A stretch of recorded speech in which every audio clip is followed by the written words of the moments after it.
also there when Noah prophesied for 120 years. Did it help the people who wielded it? Or were they utterly destroyed according to the scriptures? How can we avoid the mistakes of the past and avoid the same fate? Let us see what the scriptures can show us about pride, right? So even just where we started off today, because we kind of looked at a few characters and saw that pride definitely was not beneficial to them, right? So in the terms of Belshazzar, Belshazzar, thank you guys. You know how that is, right? Potato, potato. What did pride cost him? His life, his kingdom. What more? Pretty much everything. Everything, yeah. Right? So we can look at it and say, okay, pride can cost us the kingdom. And let's put that into what we are in pursuit of. We're also in pursuit of a kingdom. We've also lost our kingdom due to pride. Right? I mean, think about it. Right? They made a statement here that says Noah prophesied for 120 years. Well, our prophets also came and prophesied to us about the destruction that was to come. And a lot of times it was the pride of the people, the pride of the nobles, the pride of the kings that chose to stay in their high-mindedness or their egotistical ways, and rather than to repent and humble themselves in the eyes of the Most High. So pride definitely, when we look at it, it costs us a kingdom, and if we continue to have it, it will once again cost us the kingdom. Because one thing we could all agree on is that there will be no prideful people in the kingdom of the Most High. So once again, if we do not conquer the spirit, or we do not learn, when pride is detrimental to us, we too will be those that it cost us losing our inheritance, which is the kingdom. Right? Let's get Isaiah chapter 57, and let's start from 15 to 16.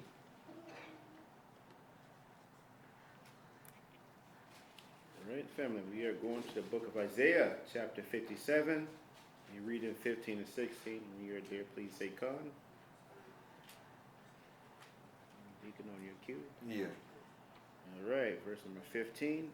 For thus said the high and lofty one that inhabited eternity, whose name is holy, I dwell in a high and holy place, with him also that is of a contrite and humble spirit, to revive the spirit of the humble, and to revive the heart of the contrite ones. For I will not contend forever, neither will I be always wroth, for the spirit should fail before me, and the souls which I have made. Right, so it takes a humble spirit to receive the prophecies that the Most High reveals to those who diligently seek Him. Our own prideful, stiff-necked ways block us from His message. Right? So, one thing we have to understand is that pride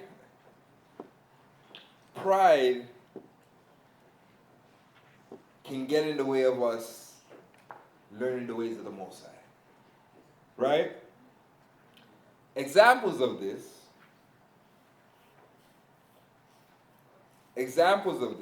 Sorry, I'm here reading notes. So pride can prevent us from hearing the word of the Most High. Examples of this is positions. You going, and we were talking about this a little bit earlier on, you going to, for instance, a pastor, someone who's accredited in a high position within a church, and you share the word with them. And very few will humble themselves to say, okay, you know what, let me hear what's being presented here. Very few will do that. right? A lot of them will take it as a sign of disrespect. You bringing a scripture to them and saying, let me show you something, right? So, in a lot of cases, that pride is hindering them from receiving what the Most High is trying to show them, right? Because I said, out of the same word, the Bible says, out of the mouth of babes, right? He would bring forth the truth to fight against his enemies, right? So, because of that, as I said, they won't receive the word. Let's deal with another area where this position plays a factor. Parents. And I find parents is always the one I understand the most, right? Because at least with the spiritual leaders, they should be in the book to say, okay, well, hold on. You know, the Most High will use the unwise things to confound the wise. So I got to humble myself to make sure that I'm not the Most High is not using something so simple, something so humble to bring some word to me. They have the word to understand that concept of the Most High, right? Parents, not so much the case. Now, the concept with parents is that, like, for instance, you as a child, you know, their little child, now trying to bring the word to them. And especially if they come from a spiritual background, they've been seasoned, they've been in the truth or in the church for 20-odd something years. In fact, they brought you to church. And now you want to come and, the Spirit of the Most High told me this, Mom or Dad. And it really and truly, it takes the humility of the parent to actually say, okay, you know what? Let me sit down and listen to what my son or my daughter share with me. A lot of times they're looking at you like, you now want to share with me? One, you don't even like coming to church, right? So they're looking at all the other things why this is backwards, why we don't need to hear from you, right? So, as I said, you know, small examples, but pride can stop us from receiving the word of the Most High, right? One, as I said, you know, dealing with people who's been in the truth, sometimes they feel like, I'm already saved. I already got it. And because I already got it, there's nothing you can contribute to me because I already got this, right? And I'm going to be real with you. I've experienced this. But it's the Most High has a way of humbling us all. But I've experienced this. I remember when I first came into the truth, and as I said, I started learning all these things, fallen angels, this, that. And I was trying to share it with an individual. And, you know, I was trying to use wisdom on how to go about doing this. I know they wouldn't receive it, so I tried to, you know, let's do this, let's do that, and whatnot. I try to create the scenario for this conversation to take place. Eventually, the conversation took place, and, you know, I was speaking to the individual and trying to share some stuff. And basically, the mindset was like, you know, I've seen it all, I've heard it all. And really and truly, there's nothing that you can bring to me that I've never heard before. And, you know, I said to the person, well, if, you know, I'm getting the impression that you want to you want me to listen to you, but you're not willing to listen to anything that's coming out of my mouth. And the person said, exactly. Exactly.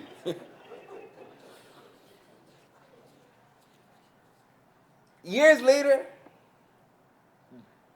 that relationship's changing. And that's why I say, you know, all praise to the Most High, because the Most High found a way to humble that person to now they're at the point where I just want to listen now. Right? But I'm just trying to show you that I've heard these things before. I've heard it all. There's nothing you can show me. I need you to listen, and I am not trying to hear anything you have to bring to the table. Right? That's pride. Right? So, as I said, it comes from, you know, so many different areas, but we can think we're right and be wrong and not to be able to see that. That is also a form of pride as well.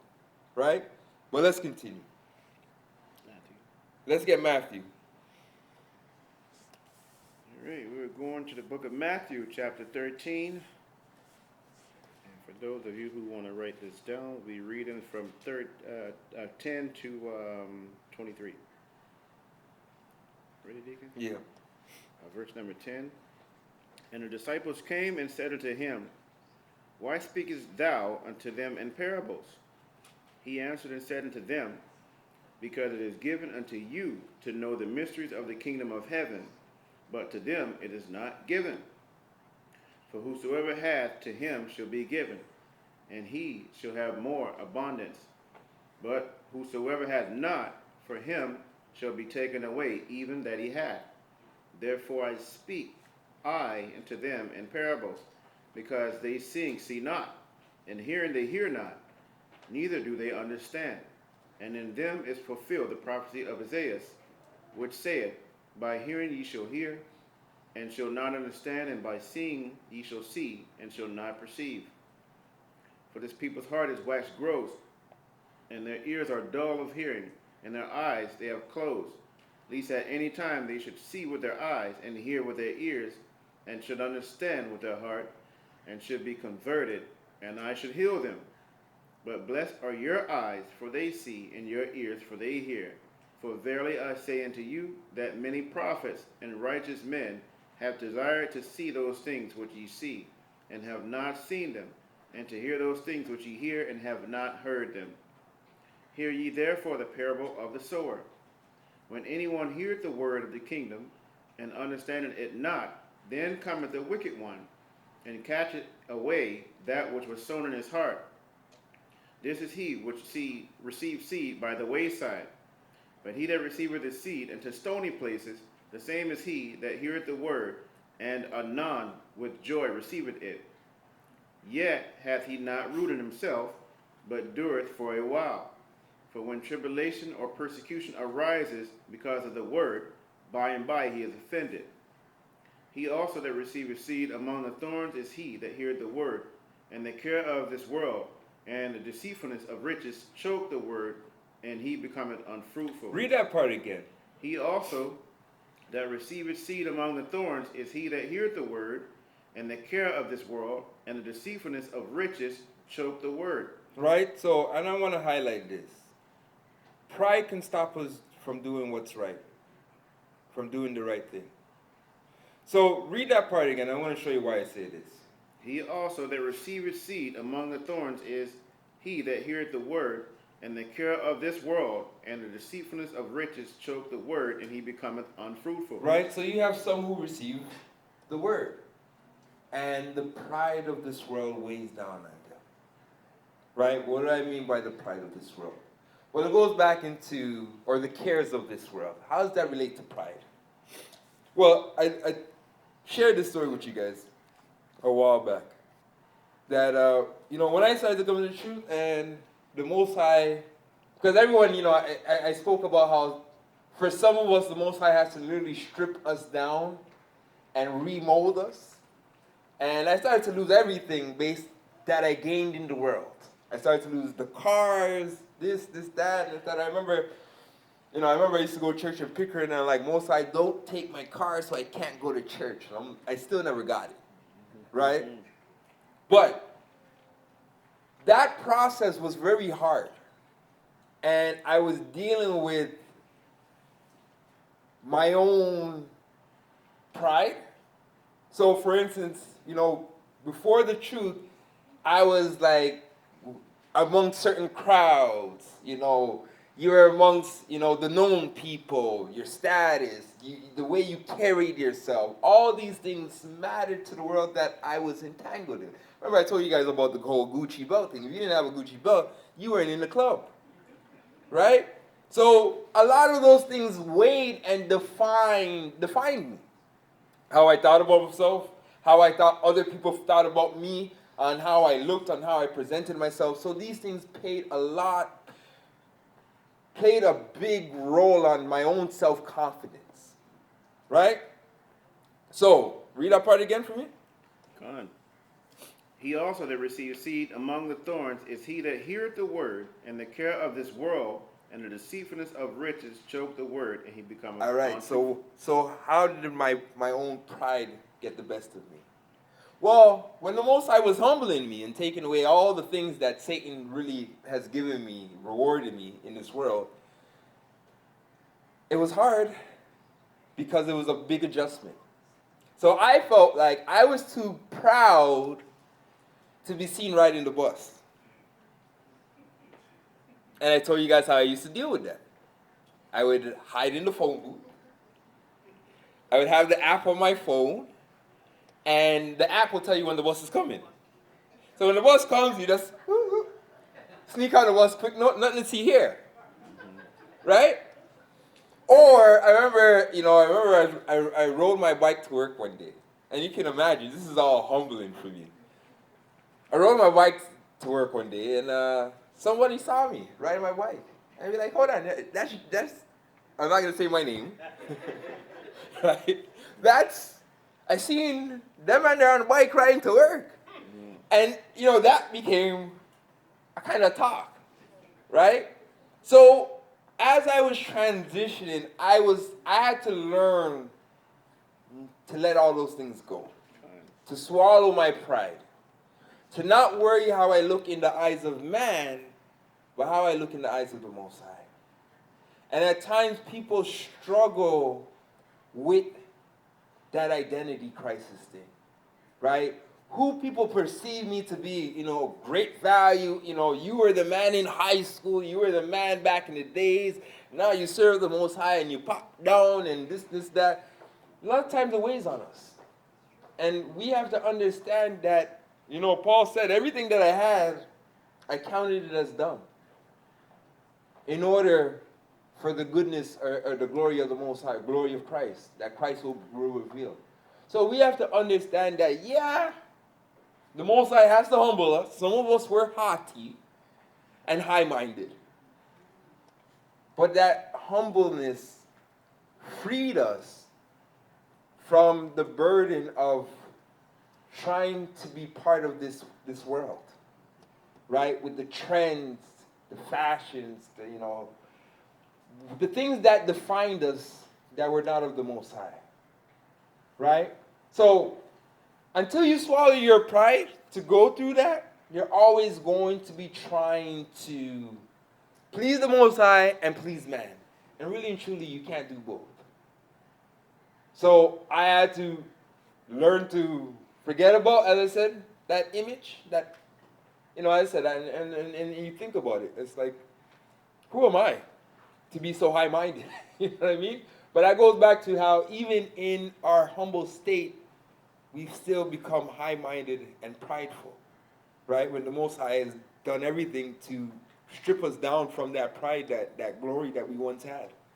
So, as I said, I struggled with that. I'm pretty sure some individuals, some of us are still struggling with our peers and how people look at us taking this course of walk. But I always got to look at Christ, and Christ always has to be our focus. And, you look at Christ and you say, okay, what?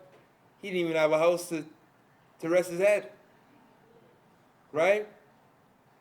So, we have to understand that, yes, in a lot of cases, for some of us, the way we were living, the stuff Satan was giving us, we had to throw it all out and go through the process, no different than the apostles and whatnot, and, learn to humble out, learn to live a more humbler life.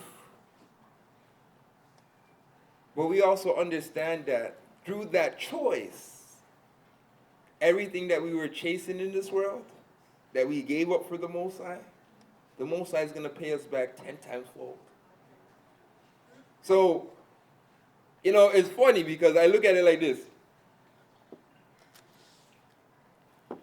Most rich people operate poor. So the Bible says, Most High says, or Christ says, I know thy tribulation, I know thy poverty, but you're rich. So right now, I may have to operate like I'm a little bit poor compared to some of my peers or, people that I still have that know me from back then. But in my mindset, I'm richer than all you guys. Because of what the Most High has given me, this understanding. Not to mention the inheritance that comes if we see it all the way through. As I said, it's that one ruby or that one gem that you threw away all the other jewelry that you had, understanding that there's nothing more valuable than this. Right? But in order to understand that, you got to humble out and, diminish that prideful spirit that we all have. Right? But let's continue. Verse number 23. But he that receiveth seed into the good ground is he that heareth the word and understandeth it, which also beareth fruit and bringeth forth some an hundredfold, some 60, some 30. Right? So these are those that humbled out, that took the word, received it. In order to receive it, as I said, to receive it, they had to be humble enough to listen to it. And once they heard it, they understood it, they humbled themselves to say, okay, you know what? Let me try this. Because it seems like the only thing that makes sense. Many of us, we're faced with the same thing. Children of Israel, this is why you're in the condition that you're in. We could have been prideful and be like, this person's speaking garbage. Or we can say, you know what? This makes sense. Let me humble myself now. And let's start learning more about what this God's saying, what the Bible's saying. Right? A lot of us were faced with it. Some people don't humble up, and they never receive what we've received, right? So we have learned not to take we have to learn, should I say, not to take the word for granted in our prideful ways, because many have died and never had such understanding. Satan finds opportunity through prideful foolishness to cause offenses, so that the word becomes useless to some and they fall away from the truth. It is a scary thing to see a person turn back on eternal life simply due to the pride of a wicked heart, right? So pride can be, as I said, pride can be the thing that prevents us from receiving truth. Pride can be also the very thing that takes us out of this truth, right? And we have to be able to understand that, acknowledge that, and not allow that to be the case. Let's get 2nd Esdras. All right, we're going into the book of 2nd Esdras, chapter 15. I'm reading 14 and 18 for those of you who want to write it down. Read verse 14. Woe to the world and them that dwell therein, for the sword and their destruction draweth nigh, and one people shall stand up and fight against another, and the swords in their hands. For there shall be sedition among men, and invading one another. They shall not regard their kings nor princes, and the course of their actions shall stand in their power. A man shall desire to go into a city, and shall not be able. For because of their pride the city shall be troubled. The houses shall be destroyed, and men shall be afraid. Right? So because of their pride, the city shall be destroyed. So the Western world and its proud and selfish doctrine will be at the core of the reason why Babylon will be destroyed. If we hope to avoid the destruction, we must put down our old, proud, foolish ways, because prophecy will happen whether you get on board or not. Right? So, what's some of the pride of the Western world? Give me some examples, anybody. Say again? Their weaponry, right? So, Western world, we got the best military, we got the best might, nobody can touch us, right? Education, right? So, we are the best educated in the world. Let's put that on an individual state. I went to Harvard. I went to Yale. I have a PhD. I got my master's. Who are you? Right? So education can make us prideful, right? Science and technology, right? That has definitely made the Western world proud. In fact, through science and through technology, guess what? There's no God. Right? In fact, there is no God. And you know what? If you want life, well, we'll give you life through technology. This is what transhumanism is all about. Right? So they've grown so proud that they have put themselves in the position of being gods. And in fact, they'll tell you, well, this is the next stage of evolution. And we're coming to a point where man will be so sophisticated that, like, they know better than the Most High. Not knowing that what the Most High has planned for the next stage of evolution is far more greater than anything they can present. Why? Because we know that it's prophesied that eventually there will be a change. And that change comes without any iron or anything attached, artificial, or being controlled with AI, etc., etc., right? Bro, can you want to say something? Yeah.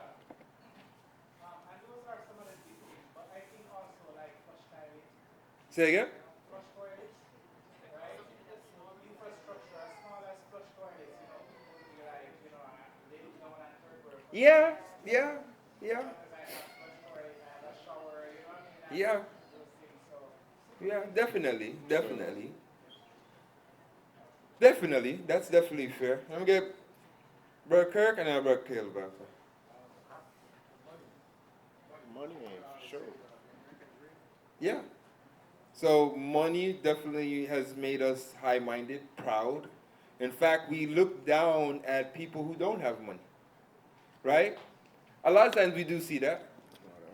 And in this, I'm telling you, in this generation, in order to get some of their attention, or the easiest way to get people's attention, have money. Right? They respect the man who has the money. That's, if you don't have,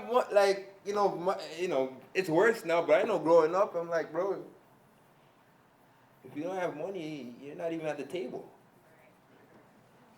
You know what I mean? That was the mindset. Now, the young youth, it's like, that's all they're listening to. Who has the money? Right? If you ain't got that, you're not getting anybody's attention unless they humble themselves to realize that it's not all about money. It's about, there's wisdom that I can get from some of the older people. Right?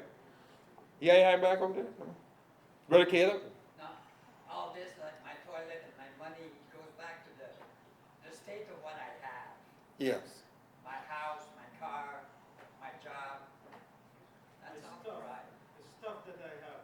Yes. So materialism can make us proud, right? Vanity. Right? This is that. Yeah, Jay? Yeah. Sorry, sis. Then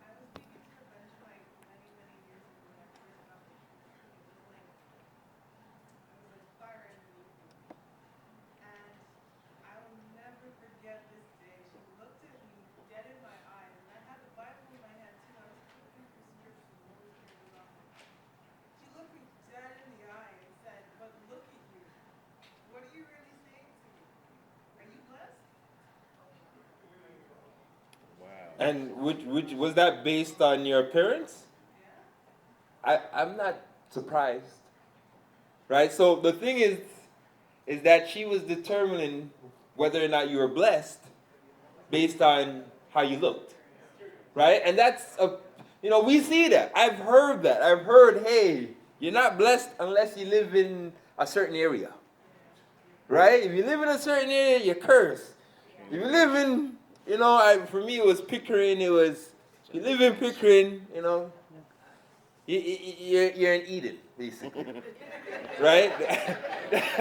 That's what I've heard once upon a time. So, yeah, those things do, it's sad that these things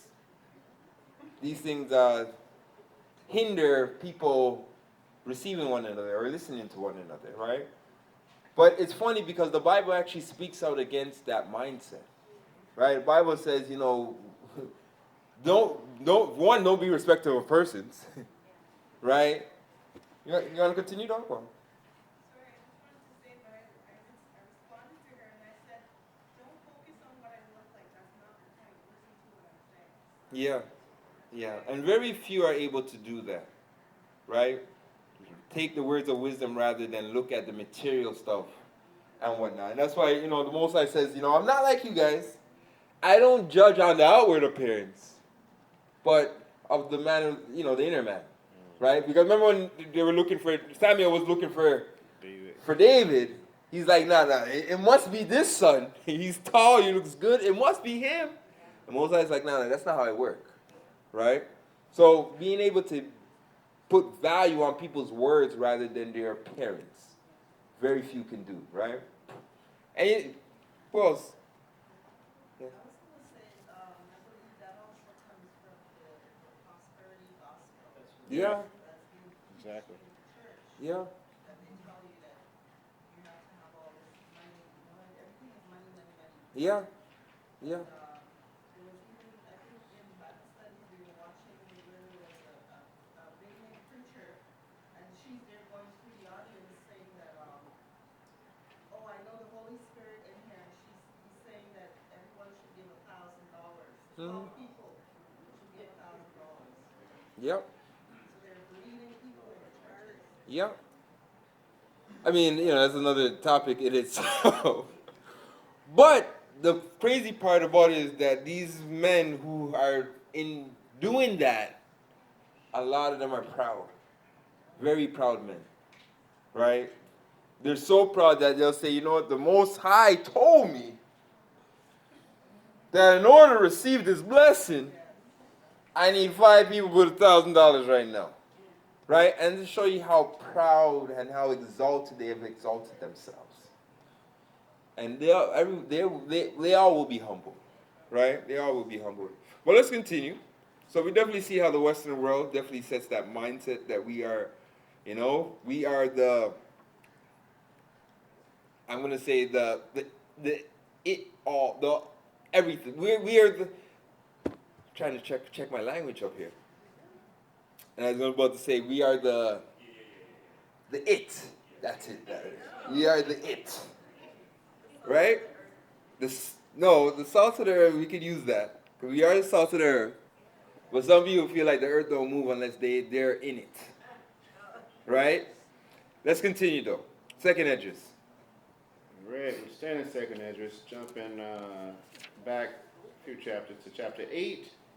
We'll be reading 46 to 52. Then answered me and said, things present are for the present, and things to come for such as be to come. For thou comest far short that thou shouldest be able to love my creature more than I. But I have ofttimes drawn nigh unto thee and unto it, but never to the unrighteous. And this also thou art marvelous before the Most High, and that thou hast humbled thyself as it becometh thee, and hast not judged thyself worthy to be much glorified among the righteous.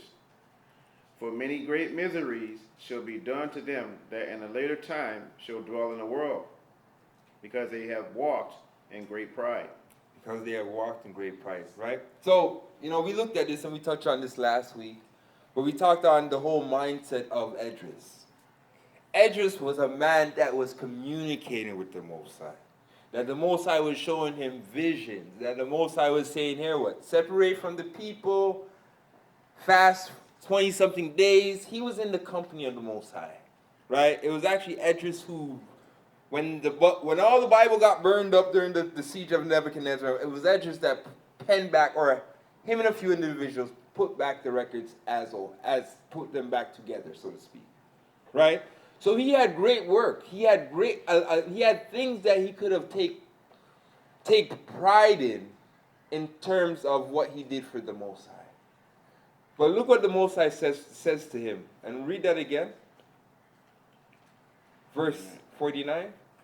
And that thou humble thyself as it becometh thee, and hast not judged thyself worthy to be much glorified among the righteous. Right? So, with everything that Esdras did, everything that he accomplished, all the things he was doing for the Most High, he still didn't exalt himself to be in that high-minded mindset that he was already saved.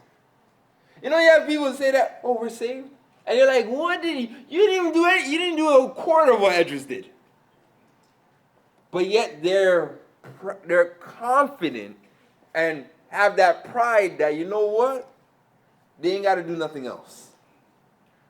So being proud sometimes can also cause us to be stagnant. Right? But we see here with Esdras. Esdras didn't consider himself, everything that he did for the Most High, he didn't consider himself amongst the righteous. Right? Read that one more time. Come, and that thou hast humbled thyself as it becometh thee, and hast not judged thyself worthy to be much glorified among the righteous. Right? Has not just thought thyself worthy to be counted amongst the righteous.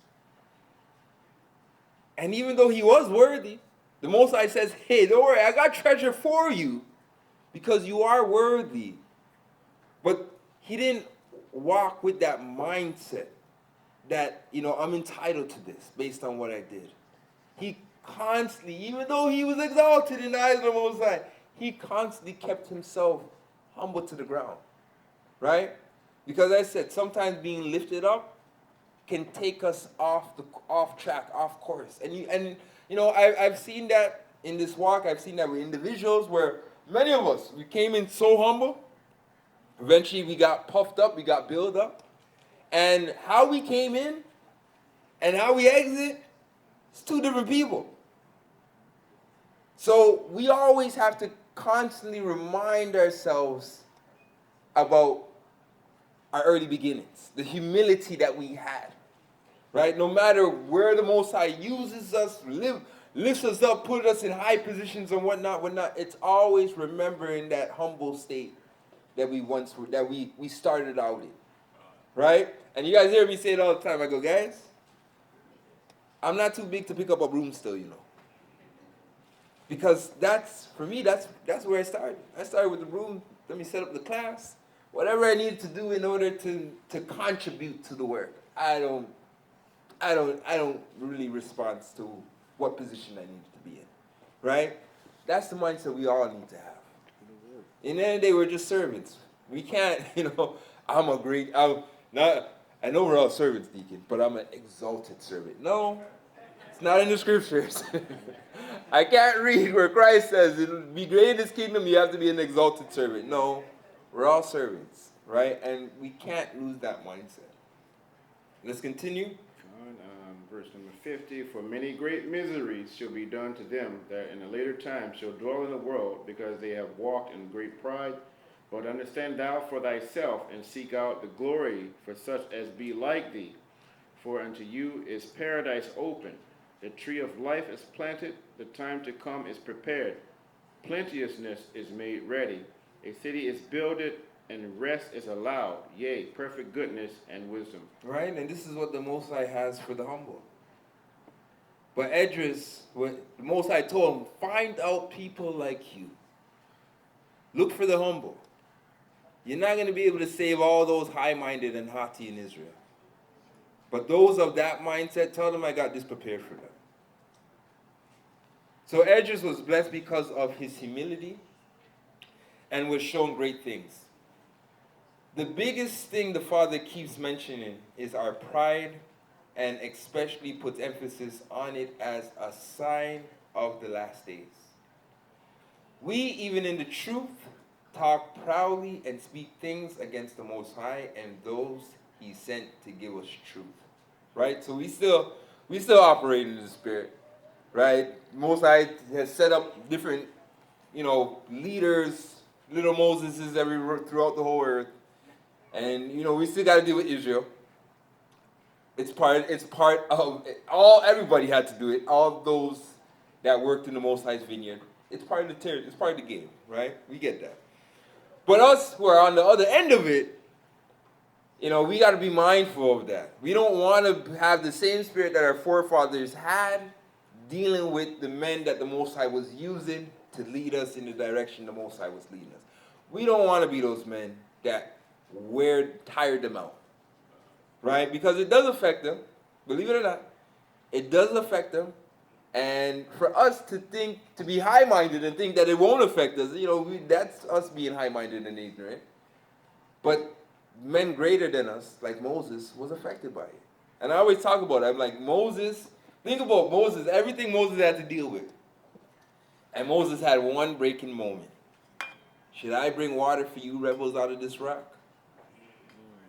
So, dealing with the people eventually affected him, where he lost sight, and it, to some degree, I'm going to say it challenged his pride as well as his authority.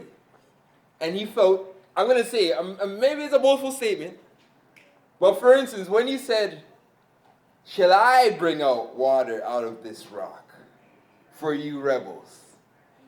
You can tell that what was happening, it cut him somewhere.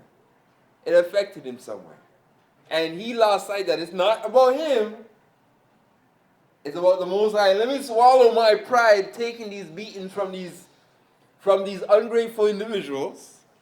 Let me humble myself and just absorb it. For that 1 second, he lost sight of that. Right? And in every other scenario, you'll see that Moses would say, who am I? It's not me you're against, it's the Most High. So, we got to keep that in mind, right? Let me read it again. We even in the truth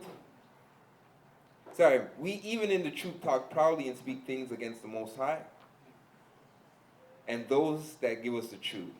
Now, how's another, let's use another example on how the children of Israel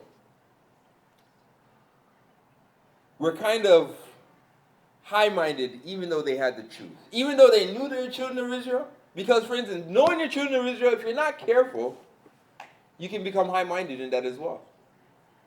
So, how did the children of Israel become high-minded of it in the past? And we're still doing it today. Anybody? Actually, really funny. I got the truth from an Israelite who unfortunately experienced that himself. Yeah. And for the longest time, he was telling me about everything else but the truth. Okay? And he got into a conversation with a woman on the street. Mm-hmm. And then they were having that dialogue, and then by default he had to tell me.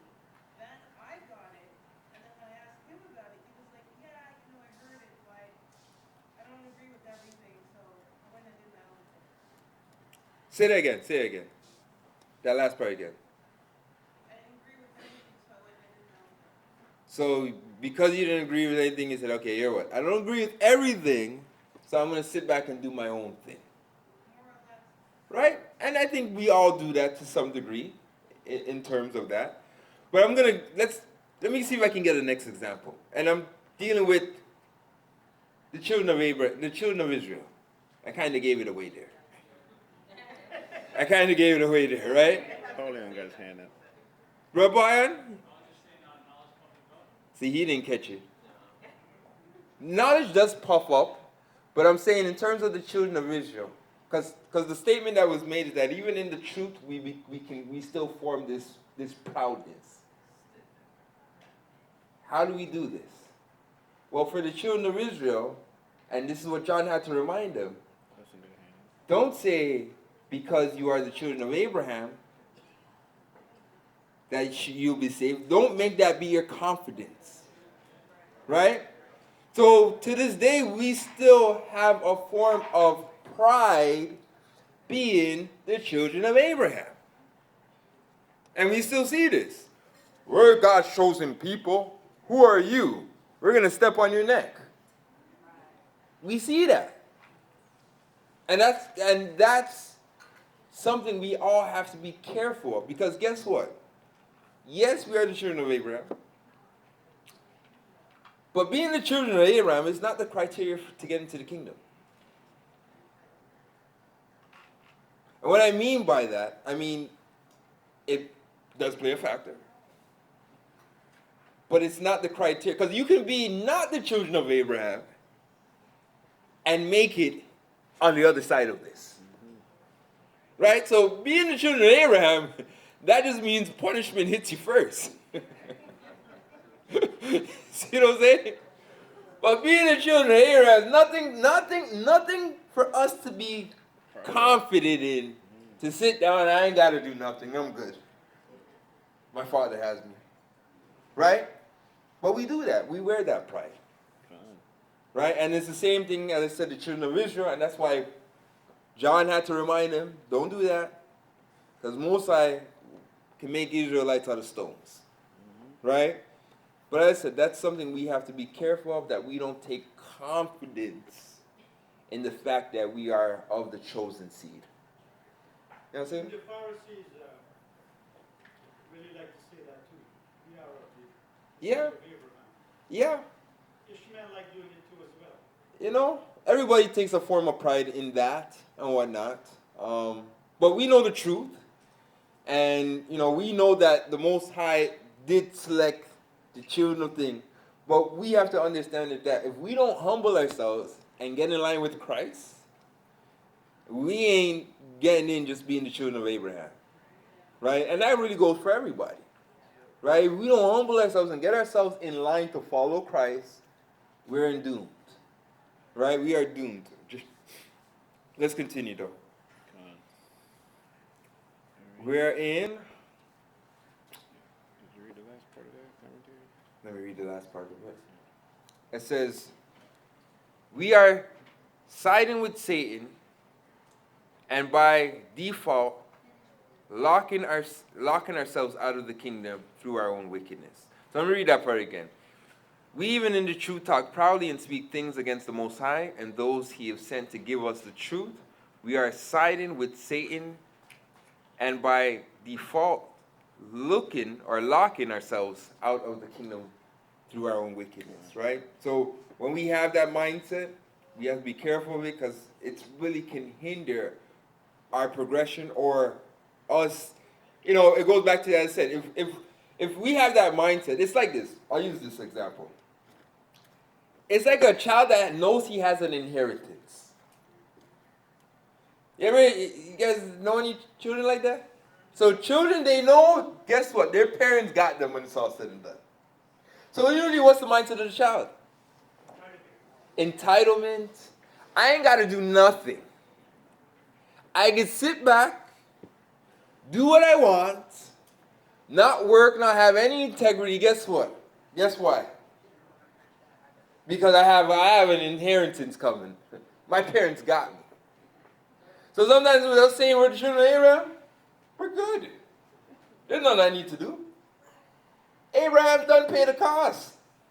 Mosai promised him already that he's going to get the land and the inheritance and he's going to have children as the seed. I must be one of them. Right? So we can get that mindset and through that mindset be stagnant. It's no different than the mindset when Christians say, guess what? I'm covered under the blood. Right? I am covered under the blood of Christ. Or I'm saved. Right? And then we'll say, well, you know what? The house is about to burn on fire. The house is burning on fire. Oh, we're covered under the blood. We're good. And therefore, they do nothing. You see what I'm saying? So we got to be careful of not having confidence or being proud just based on the blood and the inheritance given to our forefathers. Because it will leave you stagnant. It will leave you not progressing, not growing to walk and emulate the things they needed to do in order to receive the inheritance that they received. Right? So if I have no confidence and I'm always shamefaced, guess what? I'm always saying, boy, Christ, what more can I do to work on my righteousness? But if I already feel like I got it, as I said, there's nothing nobody can teach you and nothing anybody can share with you because you already feel you already have it. And we have to be careful of that spirit. Let's continue though. Let's go Sirach. All right, we are going to the book of Sirach, chapter 10. We'll be reading 12 to 19 for those of you who want to write it down. Deacon. Yeah, anytime here. Right?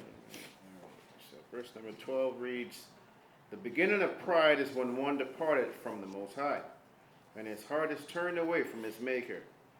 For pride is the beginning of sin, and he that hath it shall pour out abomination. And therefore the Most High brought upon the strange calamities, and overthrew them utterly. The Most High has cast down the thrones of proud princes, and set up meek in their stead. Right, and we read about that today. We saw Nebuchadnezzar's son. He was proud. He got removed real quick. Go on. The Most High plucked up the roots of the proud nations, and planted the lowly in their place.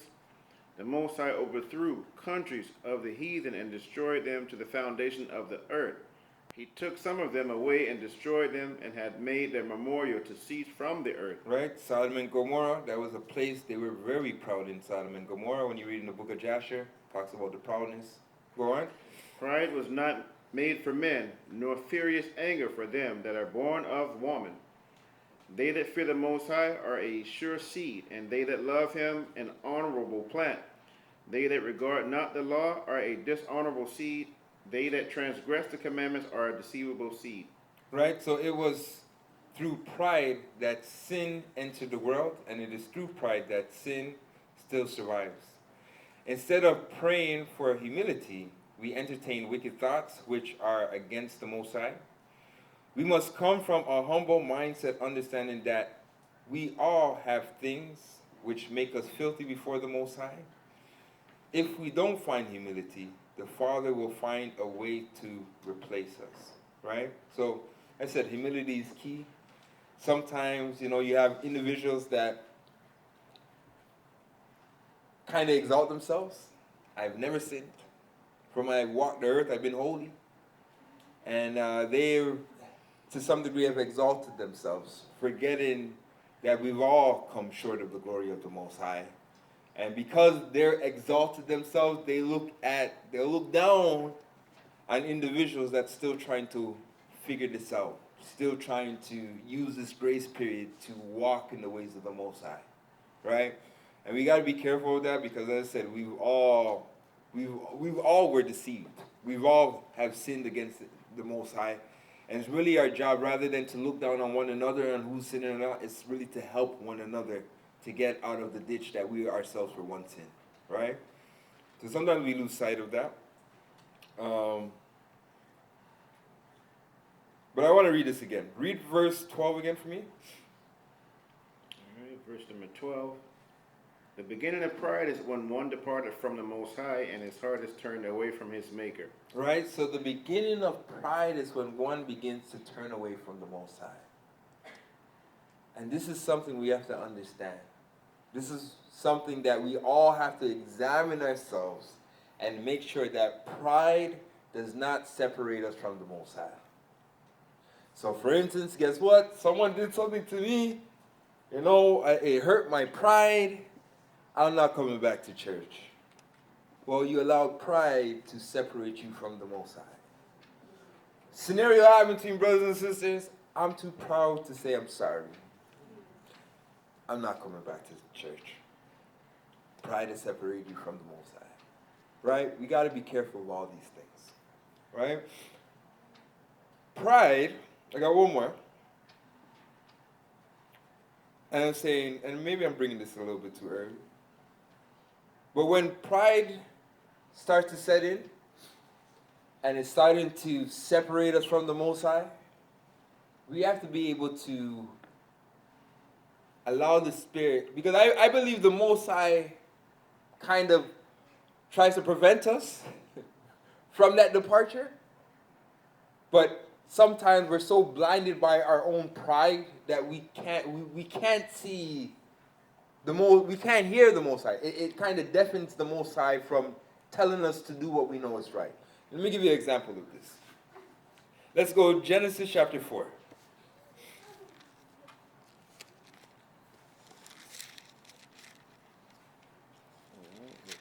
Genesis chapter 4, and we will go verse 9. In the book of Genesis, chapter 4. Sorry, we're going to go a few verses up. You want to start? Why is thy countenance wrath? There we go, verse 6. Okay. And the Most High said unto Cain, Why art thou wroth, and why is thy countenance fallen? If thou doest well, shalt thou not be accepted. And if thou doest not well, sin lieth at the door. And unto thee shall be his desire, and thou shalt rule over him. So what was happening here? They were both given sacrifice, Cain and Abel. Saying Cain's sacrifice didn't get respect unto the Most High. Because of that, it hurt his pride, hurt his ego, his countenance started to fall. Through that, the Most High warned him, said, Cain, pretty much put this in check. Do what's right, humble yourself, do what's right, and if not, Satan slides at the door. So he was trying to warn him before that pride would set in and eventually separate him from the Most High. So that was that warning that I'm talking about. Now we know for Cain did not hearken to that warning to do what was right, and that pride set in, and eventually that pride led him not only to depart from the Most High, but also to kill his brother. Right? So, this is something where we got to be careful of, where pride we don't allow it to come in and affect us doing what we know that the Most High is, doing what's right, should I say, for lack of better words. Doesn't prevent us from doing what we know we should do. Right? And we see in Cain's scenario, definitely pride kicked in. The Most High did send that warning. He never listened to that warning, and eventually he was cast out from the sight of the Most High. To be a vagabond, to roam the earth, etc., etc., right? So we got to be careful of that. But I do believe that the Most High, when we're going through those times where we're being challenged, it's very important that we use that time to examine ourselves. And I'm telling you, you'll have times where what you see me doing, or basically something happened, and okay, no, this was wrong. I gotta take a stand, and whatnot. And you gotta make sure that you're examining it. You gotta make sure, okay, Most High, am I being prideful here? Or, you help, or what I'm doing, am I taking a stand for something that is right? Or is it because this is something that I need to swallow my own pride? Help me to understand this, Most High. We got to be able to bring these things in prayer, to examine ourselves, to see whether or not pride is going to be something that divides me or keeps me out or separates me from the Most High. Everyone kind of understand what I'm trying to say?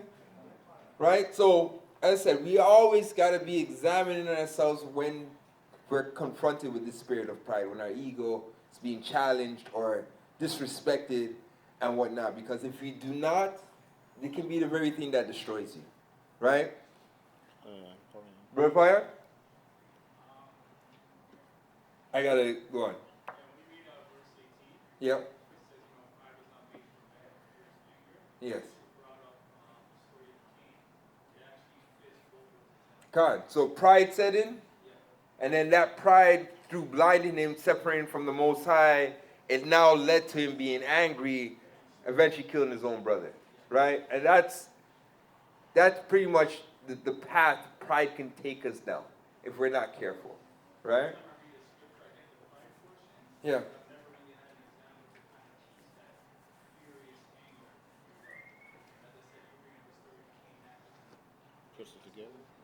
Well, I'll praise to the Most High, right? But I've seen scenarios where if that person swallowed their pride, they would have been alive. That kind of rhyme. Swallow your pride and stay alive. Right? But I've seen this. Small example. Someone stepped on your shoe. Right? You got Chris Jordan's on and whatnot. Someone came, stepped on your shoe. This is back in the day stuff. We're kind of shedding light on my age here. Right? How does that normally go? Yo, you stepped on my shoe. Right? And you're looking for this brother like, what do you want me to do? Wipe off your shoe right now, big one? Right? Like, sorry. But you can know if one person doesn't swallow their pride in that scenario, it can turn into an ugly scenario. So anyway, yo, big man, yo, you stepped on my shoe. So? What do you mean so? Yo! And then they're arguing. Then you know what? One man pulls out a gun and then shot the man over a shoe. And take your shoes too. You see what I'm saying? Well, I mean, the pride, that's beyond pride. Someone takes a shoe, that's a little bit beyond pride. That's coveting, that's a bunch of other things added to that. They do it. But pride, because the guy disrespected me, and we're living in a society and we're living in a culture where guess what? Sign of disrespect is signs of weaknesses. Right? And to be honest, if we look at from the Bible, humility is to some degree a form of strength. And I'm saying it's a form of strength. Why? Because it's a form of self-control. And we have to understand that. Listen, I'm going in places I've never even thought about today. But we have to understand that humility is also a form of strength. And I say this why? Because we have to understand that the Satan knows us and knows how to push our buttons. So if you're a person that's very proud, you're easy to get going. Because I know, for instance, back in the days we used to have trigger words. So trigger words, back in the days when you're a little kid, trigger words is like somebody tells you something about your mom.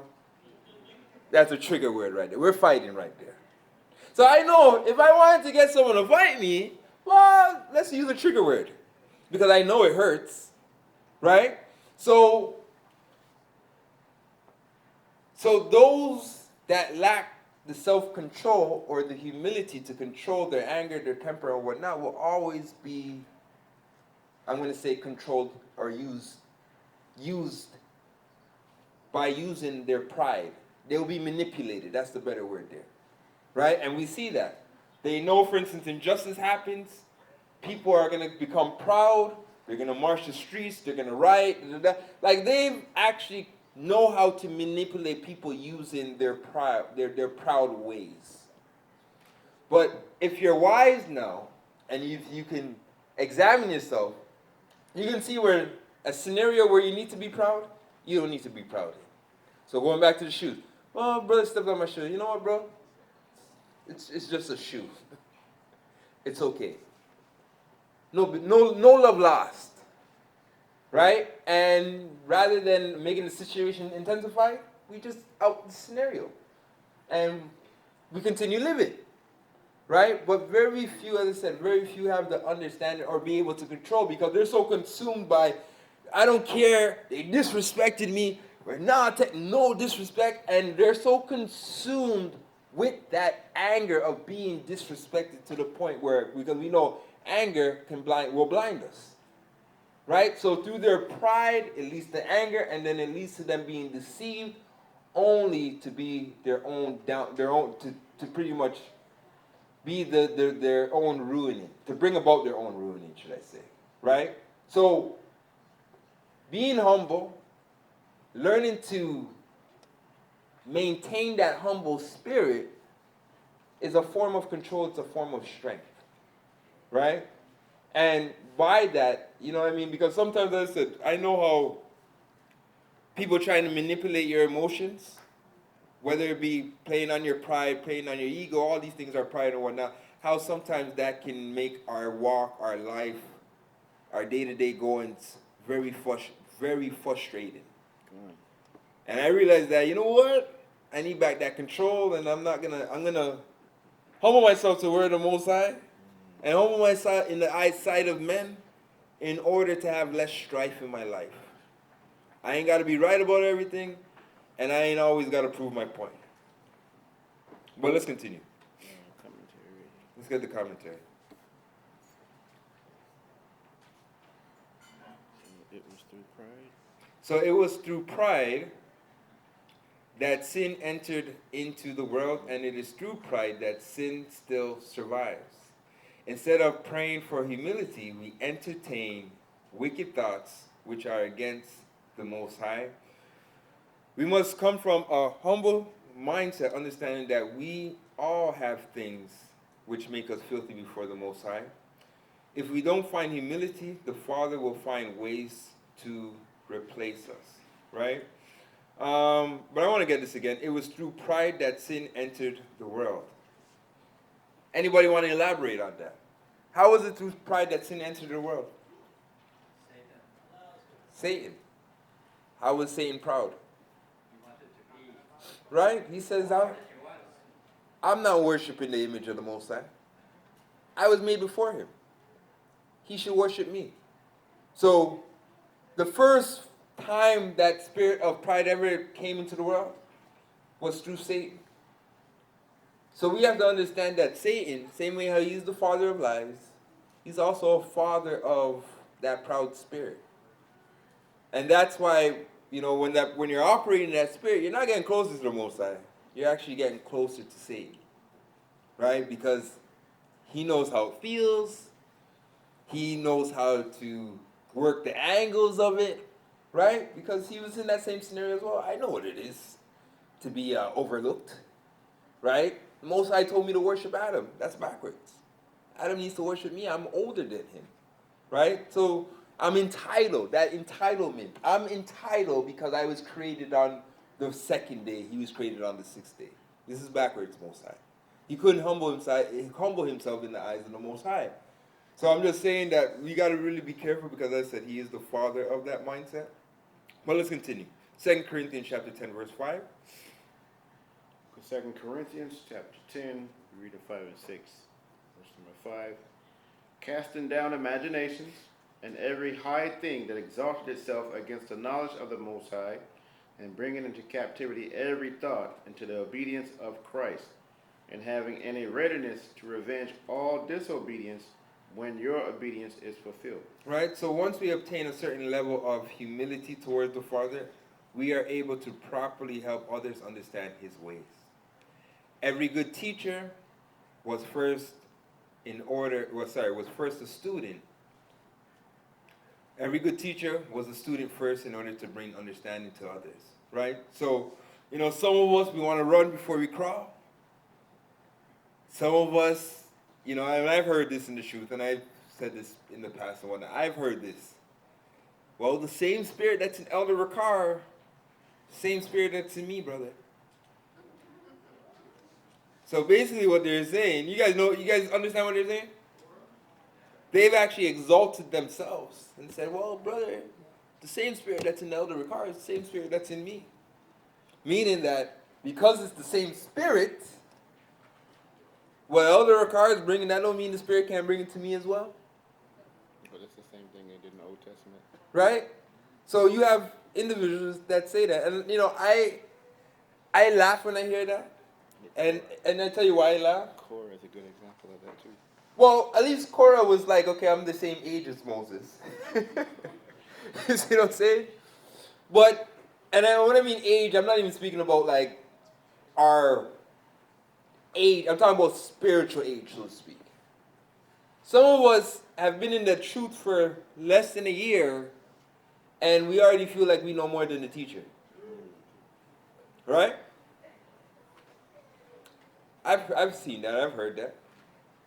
Some of us, as I said, I've heard in the past, same spirit in Elder Ricard, same spirit in me. And basically what they're saying, we're on the same level, and the Most High showed me stuff too, and I can teach just as well as he can teach. The problem I always had with that mindset was that I understand that this spirit actually grows, or you receive more of this spirit as you start to mature and grow. But as babies, as a child, as a baby, we start off with the milk.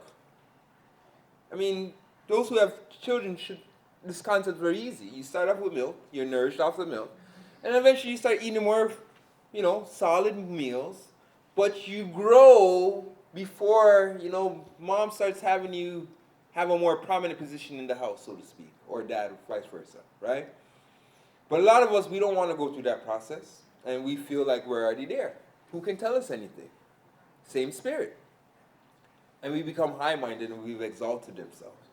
We exalt ourselves through this understanding and we become puffed up. And what I understood and what I learned and what I'm still learning is that, as I said, when I look at the elders been in this truth for almost 20 years. That's 20 years of learning to walk in this Spirit, learning from this Spirit. As I said, in a year, like for instance, a year for most of us, that's still the molding period. You're still being defined. You're still learning good and evil. Because you haven't learned about this. Yes, you learned about the law, but now you're learning to apply it and live it, and Satan's testing you daily about that, on where you stand on that. And that's why the Bible says, you don't appoint a novice. And when you look at that word novice, it's newly baptized person. Because they haven't had the time to understand the cunningness or the root of good and evil. They haven't understood that. But a lot of us, as I said, we feel we got it all. We got the truth. And we kind of become high-minded in that truth. Not understanding that you now got to learn to live this and master it. And not only that, then be able to teach it to others. Right? So there's level to our progression. And it's really only through humility that we get to kind of level up. Like a better words, that we get to level up. Right? And you'll be surprised what the Most High can do with that humble spirit if you only allow him to do it. And remember, he says it's the humble that he's exalted. And I didn't even like now that I just said, I didn't even want to use the example of myself because I'm still humble. But I mean, I remember when I came into the truth, I was humble enough to say, hey, I'm Bible illiterate. I was humble enough and honest with myself to say, Most High, I need this, and I'm praying to you because you talk about the humble spirit and whatnot. So I was humble to get on my knees and pray for the Most High and ask for the things that I needed. And he answered every one of those prayers, but I came with the right heart, with a contrite heart and a humble spirit to say, Father, I can only get this through you, right? But there's other areas. Let me continue. Where are we at now? Proverbs? Proverbs, yeah. Let's get Proverbs. All right, we're going to the book of Proverbs, chapter 16, we'll be reading 17 to 20. All right, verse 17. The highway of the upright is to depart from evil. He that keepeth his way preserveth his soul. Pride goeth before destruction, and an haughty spirit before a fall. Better it is to be of an humble spirit with the lowly than to divide the spoil with the proud. He that handleth a matter wisely shall find good, and whoso trusteth in the Most High, happy is he. Right? So pride goes before destruction, right? So it is better to be in a low state with those who follow the Most High in humility than to celebrate with those who are spoiled and have no need of the Most High. Pride always comes before someone being destroyed, right? Now I had someone say this to me one time, and they were like, pride before the destruction. Pride before the destruction, right? And I guess the mindset was saying that, maybe I'm proud. I don't know. But I had to examine myself and say, okay, you know what? Let me make sure that I am not proud. Because pride, pride is, like the Bible says, before the destruction. But the part that got me, usually sometimes people who highlight that, they don't examine themselves. So it'll be like, pride before the destruction. And meanwhile, while they're saying this, I'm looking at the scenario and I'm saying to myself, you don't see yourself falling? And I'm seeing this, and I'm just saying, I'm looking at the scenario and I'm like, this was said to me and whatnot. And I'm like, you don't see yourself kind of fallen yourself? But rather than, I said that on my mind. I didn't say this. I wanted to say it. But the reason why I didn't say it, you know why I didn't say it? Because I felt like if I said that, then now I'm becoming proud. And now the Most High can kind of turn the scenario around where now I become high-minded and now you're prideful. And you need to humble yourself. But the point that I'm trying to make is that sometimes when pride comes in and is taking us away from the Most High, we're so proud that we can't examine ourselves to see what's happening, to see us that we're falling, to see that we're falling. Right? We're so blinded as in I'm right, that person's wrong, that we cannot humble ourselves to see the bigger picture, and that by us taking the stand and being so prideful in it, that it's actually doing us more damage than we think it's doing to the individual. So as I said, a lot of times when pride kicks in and it's actually separating us from the Most High, we always have to be those to say, hold on, let me examine myself. Most High, am I being prideful right now? Is this thing that I'm willing to fight for, is it that important? Like going back to like the shoe, someone stepping on my shoe, is it that important? Can I swallow my pride for the bigger picture? For you? For not even, even if it's not for the bigger picture.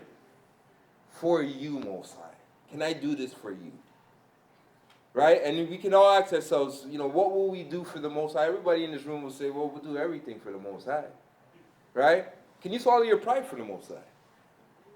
And you got to ask yourself in those moments when we become prideful and pride's kicking in. Right? Let's continue though. Let's go Isaiah chapter 14, verse 12. Good. Look at Isaiah chapter 14, we'll be reading 12 to 19. How art thou fallen from heaven, O Lucifer, son of the morning? How art thou cut down to the ground, which didst weaken the nations? For thou hast said in thine heart, I will ascend into heaven. I will exalt my throne above the stars of the Most High. I will sit also upon the mount of the congregation in the sides of the north. I will ascend above the heights of the clouds. I will be like the Most High. Yet thou shalt be brought down to hell, to the sides of the pit. They that see thee shall narrowly look upon thee, and consider thee, saying, Is this the man that made the earth to tremble, that did shake the kingdoms, that made the world as a wilderness, and destroyed the cities thereof, that opened not the house of the prisoners? All the kings of the nations, even all of them, lie in glory, every one in his own house. But thou art cast out of thy grave like an abominable branch, and as the raiment of those that are slain, thrust through with a sword, that go down into the stones of the pit, as a carcass trodden under feet. All right, so the same spirit dwells at the very basis of all sin. We figure we can do things some other way instead of the method the Most High has put in the scriptures. And through pride, we fail. We become proud and in essence look to be gods over ourselves as if we can rule things better and have a brighter understanding, right? And I kind of touched on this a little bit earlier on. But we know, as I said, Satan, he is the father of this spirit called pride, right? Now, as we can see by reading Isaiah chapter 14, because it goes into, I will be like the Most High, I'm going to exalt myself as the Most High, I'm going to sit on the congregations of the north. This is Satan pretty much exalting himself through that same pride, right? Now, when it's all said and done, I want to read how the Most High is going to humble Satan. Let's read that part again, where they should say, this is the man? God.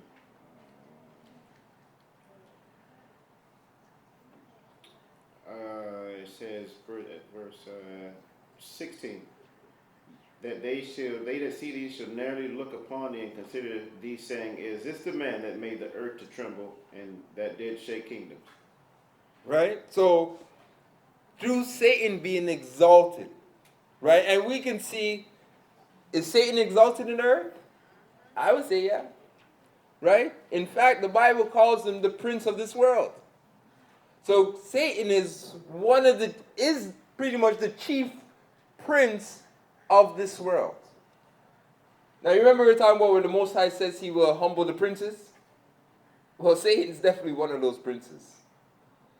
And the point that I'm trying to make, that him being the father of lies, we see that even when it's all said and done, even Satan himself, will be humbled in the eyes of all the people that he had dominion and rulership and, because everybody, we looked at him, this is the guy that was doing all this havoc on the earth? So the Most High eventually is going to humble Satan, but also all those that operated in the same spirit that came from Satan. So eventually everybody will be humbled, right? Starting with the father of that spirit of pride, and all going down to each individual who operated in that spirit, right? What's about to happen to this earth is going to humble a lot of people, believe it or not, right? So I'm just highlighting that because, we got to make sure that we don't take on that same prideful spirit that came from the fallen and that the prince of this world. Because eventually the Most High, to be honest, the Most High is going to do this regardless, but he's going to humble us. Part of coming to serve the Most High says, prepare thyself, those who come to serve the Most High, prepare yourself for temptation. Fire, you have to go through that fire of adversity. So no matter how we look at it, we're going to get humbled. We can get humbled and serve the Most High and only to be exalted, or we can continue to operate in the spirit of being proud only to be humbled and lose everything. So we got to choose, right? We continue to go into that haughty mindset, proud and whatnot, and eventually the Most High, as I said, we're going to lose everything and gain nothing, right? Or we humble ourselves out now under the eyes of the Most High and be humbled and eventually be rewarded. I like the reward part rather than to be humbled for no reason, right? Let's get Deuteronomy chapter 10, verse 15 down.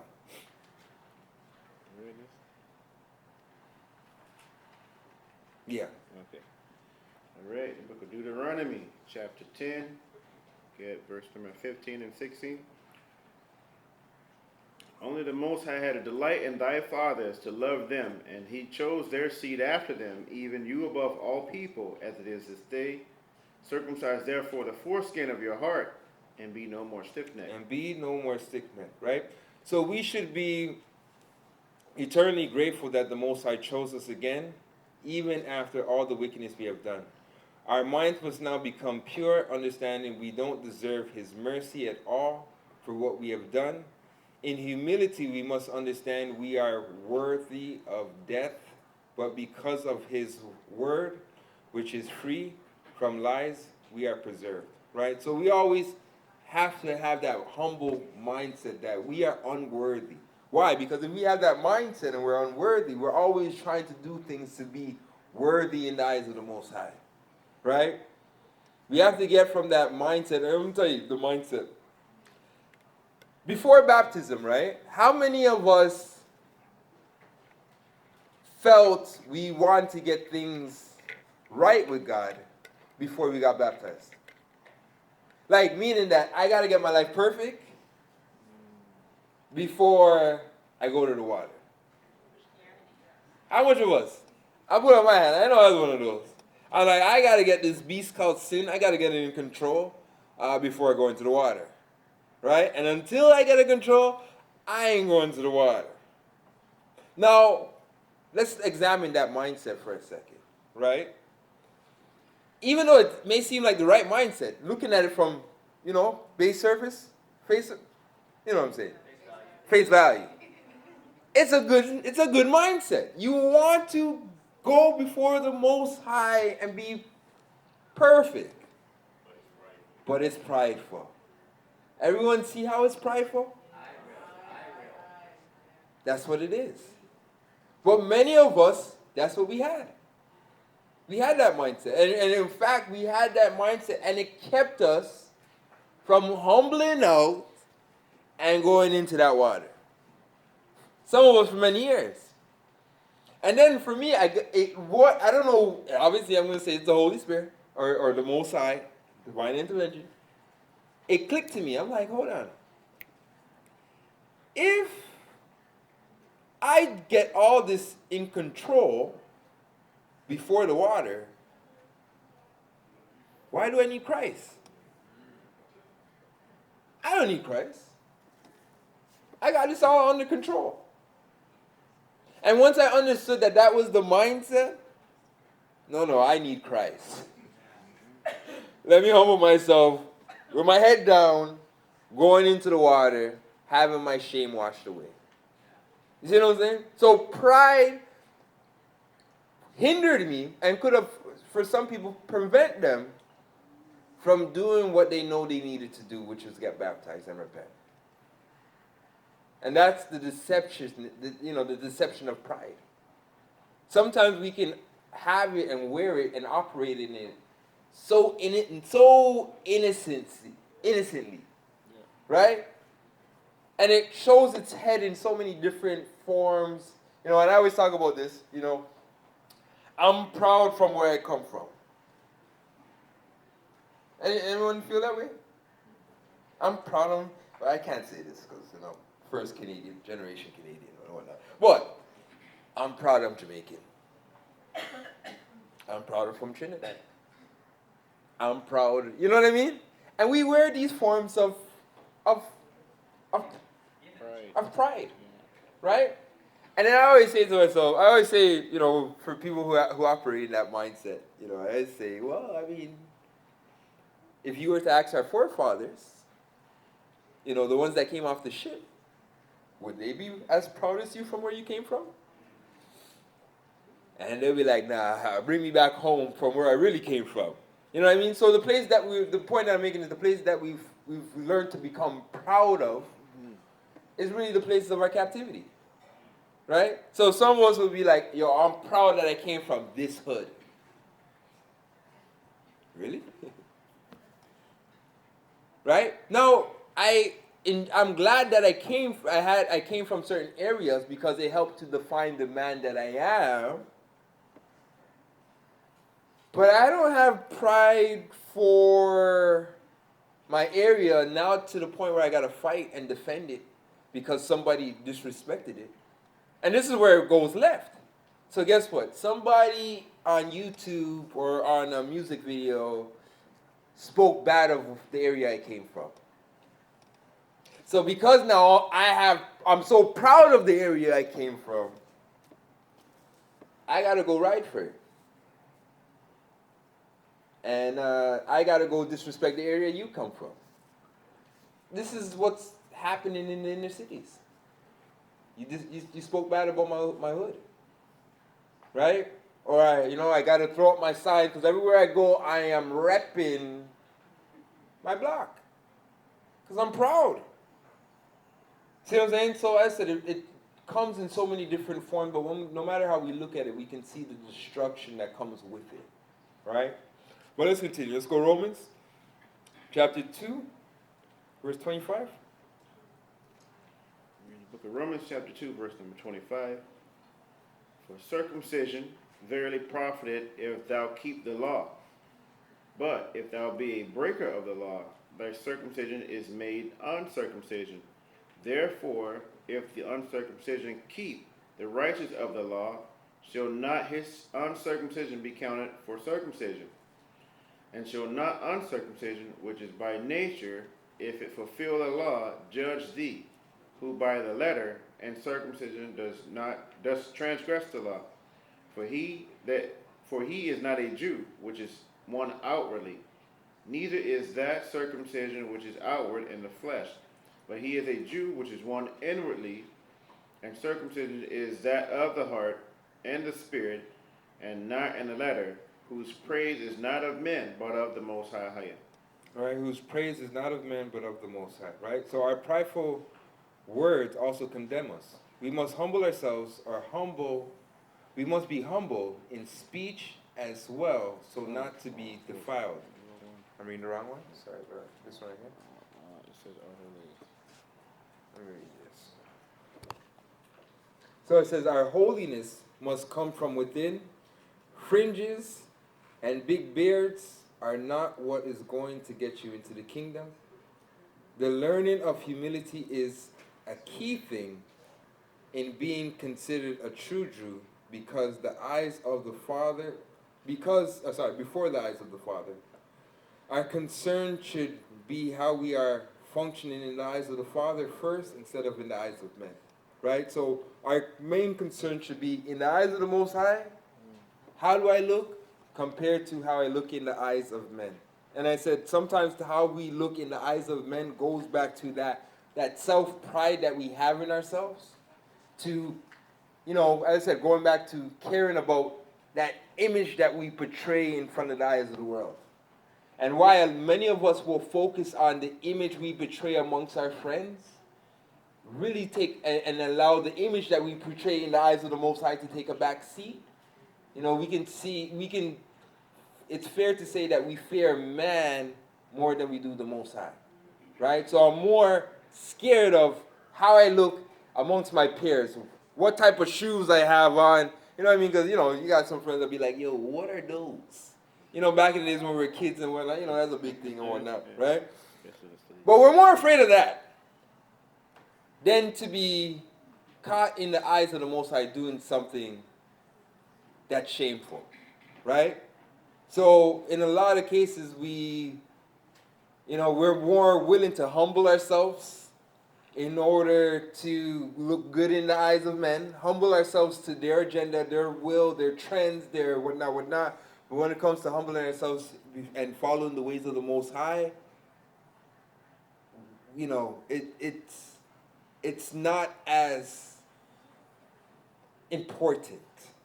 Or we have grace and we have this time and, Most High understands, right? We don't look at it and say, okay, eventually my friends will understand. This dressing every day, look fly, whatnot, I don't have to do that. Maybe they'll understand. We will more be like, nah, they don't understand that. I got to look this so people don't have this impression of me. We will more focus on that than, how's my walk on a daily basis with the Most High? How is that looking? Right? Some people will more focus on, as I said, those relationships than, as I said, their relationship with the Most High. And we got to be careful of that, right? Let's continue, though. Let's get Matthew. Baruch. Let me get on. I'm ahead of you, ain't I? Yep. All right, let me go back. Let's get Baruch, chapter 2, verse 27. Baruch, chapter 2. We'll be reading 27 to 34 for those who want to write it down.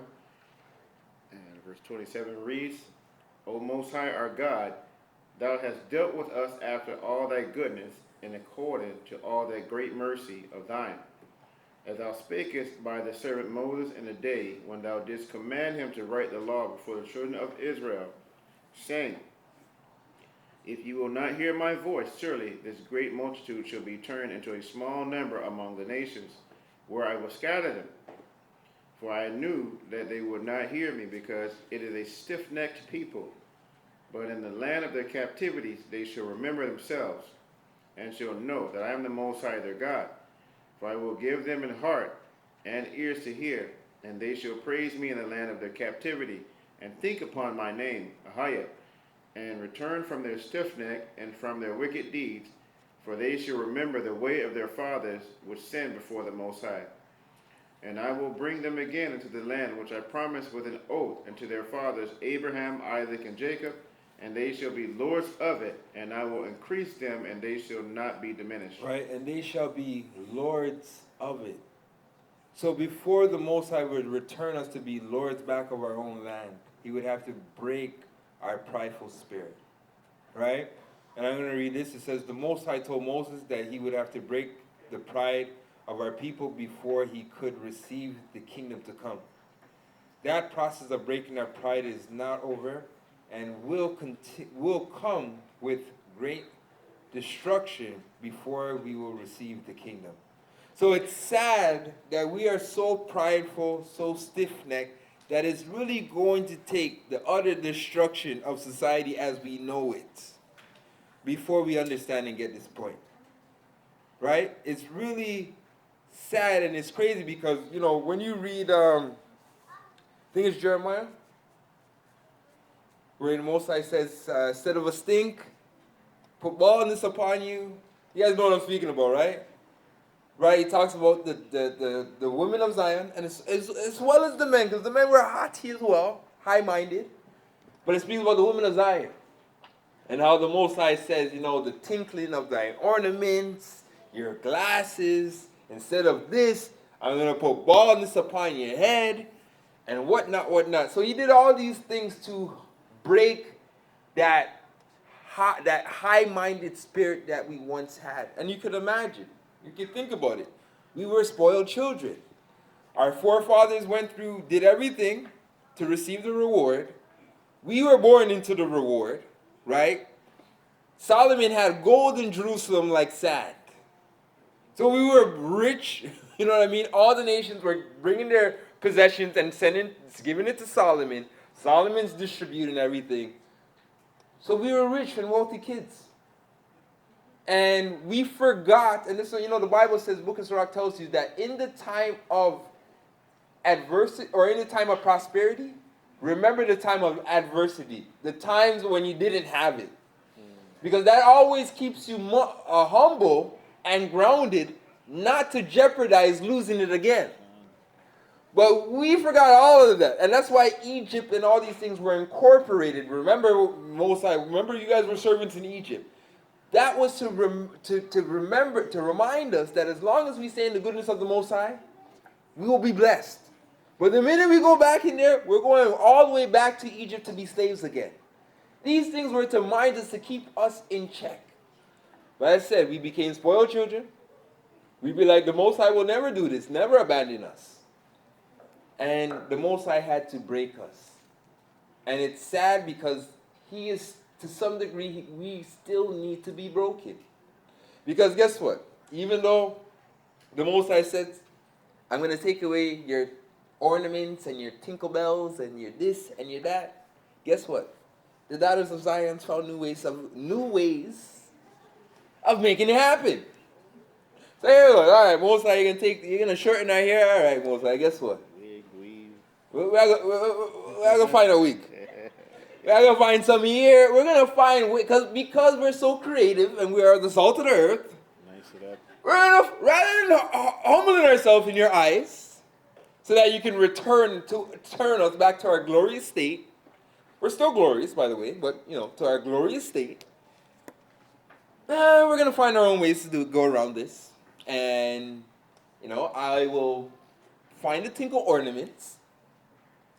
In fact, they don't even have to be real gold now. Got little other stores where I can get these. You know what I mean? We find ways to make it work, right? Mm-hmm. And we still have the haughty mind in this, right? That's why a sister can say to you, you're not blessed. Because you don't have, you know, name brand designer clothes on. Your hair is not done every week. And I never heard of you before, right? So I'm just saying that we have found ways to still have this high mindset, even though we're, as I said, poor, most of us, right? We're in dances every week, in the flyest clothes. I'm saying this because I was there. I was part of that group. Thursday morning or whatnot, you're going to the mall to buy clothes. Friday, haircut. Friday night, you're in a party, right? You just have to look fly in the party. Nobody even talks to anybody no more, right? The whole thing is just to pose up and look as fly as you can look, right? And then after, you know, that's Friday. Saturday, you do it again. Sunday, you do it again. Monday, it'll pretty much go from Friday to Monday. And then you go through the week and you do it again. And that was life as we knew it. You know? But, as I said, it came with making us proud. Right? And the Most High said, once again, He's going to have to Strip that down. Even when COVID was happening, you think people stopped looking fly? You think parties stopped when COVID was happening? Specialized mask. People were still doing this in COVID. Right? COVID parties. Right?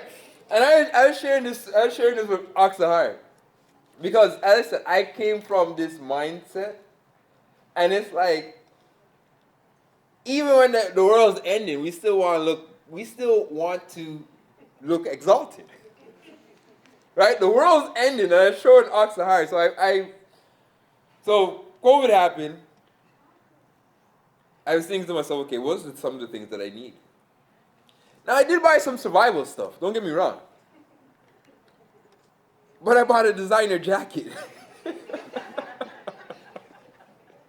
You can't make this up.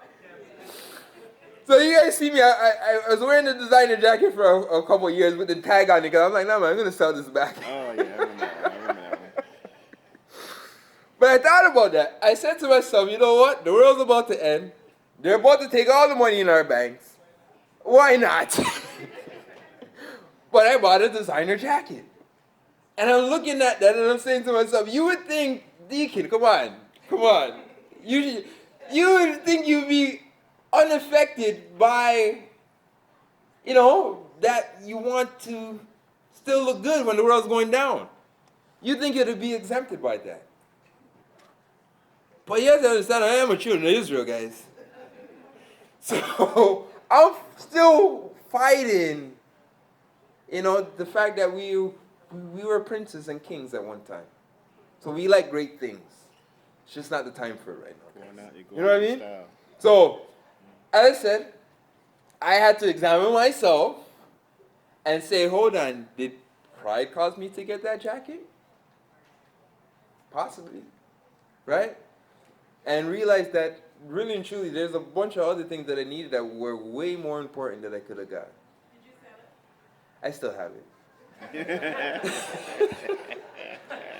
No, because the problem is, I had the tag on. My wife used to say, yo, cut off the tag. I'm like, nah, I'm not cutting off the tag. So everywhere I used to go, I had to zip it up and Let the tag hang. hide the tag.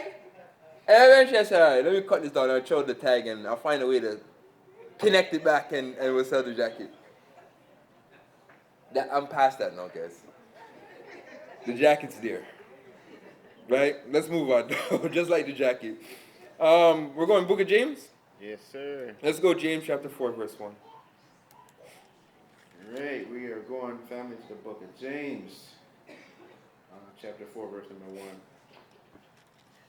From whence come wars and fightings among you? Come they not hence, even of your lusts that war in your members? Ye lust and have not. Ye kill and desire to have, and cannot obtain. Ye fight and war, yet ye have not, because ye ask not.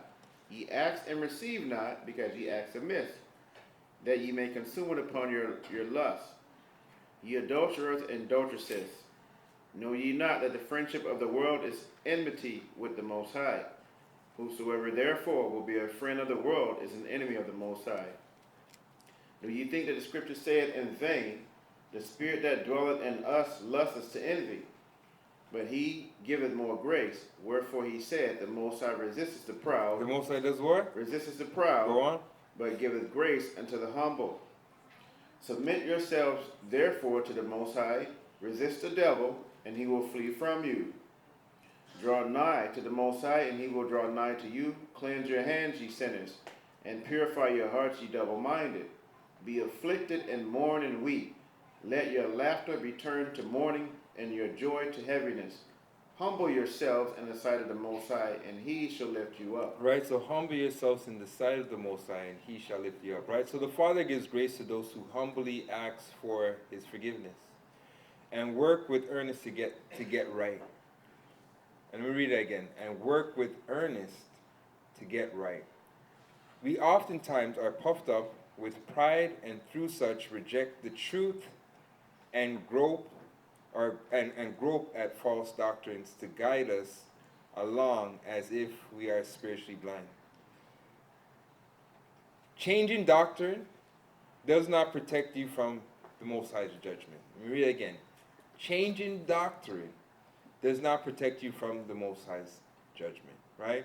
So, I want to get something is here. And it says, submit yourself, therefore, to the Most High. Resist the devil, and he shall flee for you. So submit yourselves, therefore, to God. And in verse 10 it says, humble yourselves in the sight of the Lord, and he shall lift you up. The question I have to ask the congregation is, how does that look, humbling yourself in the eyes of the Most High?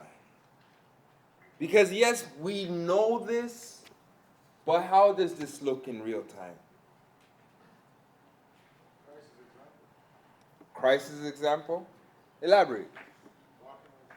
So walking like Christ. Okay, fair enough. And I think everybody would like that. But how does that look?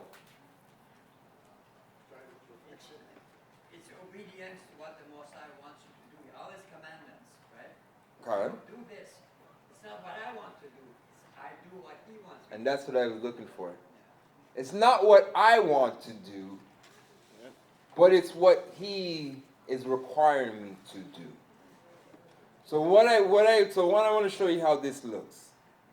Some of us have, I'm going to say, issues with our parents, right? Some of us, we can't, based on what has transpired, we don't have any communication with our parents, right? According to the word of the Most High says, honor thy parents, do service unto them as they were your masters, right? Because by doing this, it atones for sins, it fights for you, it talks about all the benefits, and the Most High says, I am not dealing with those who dishonor their parents, right?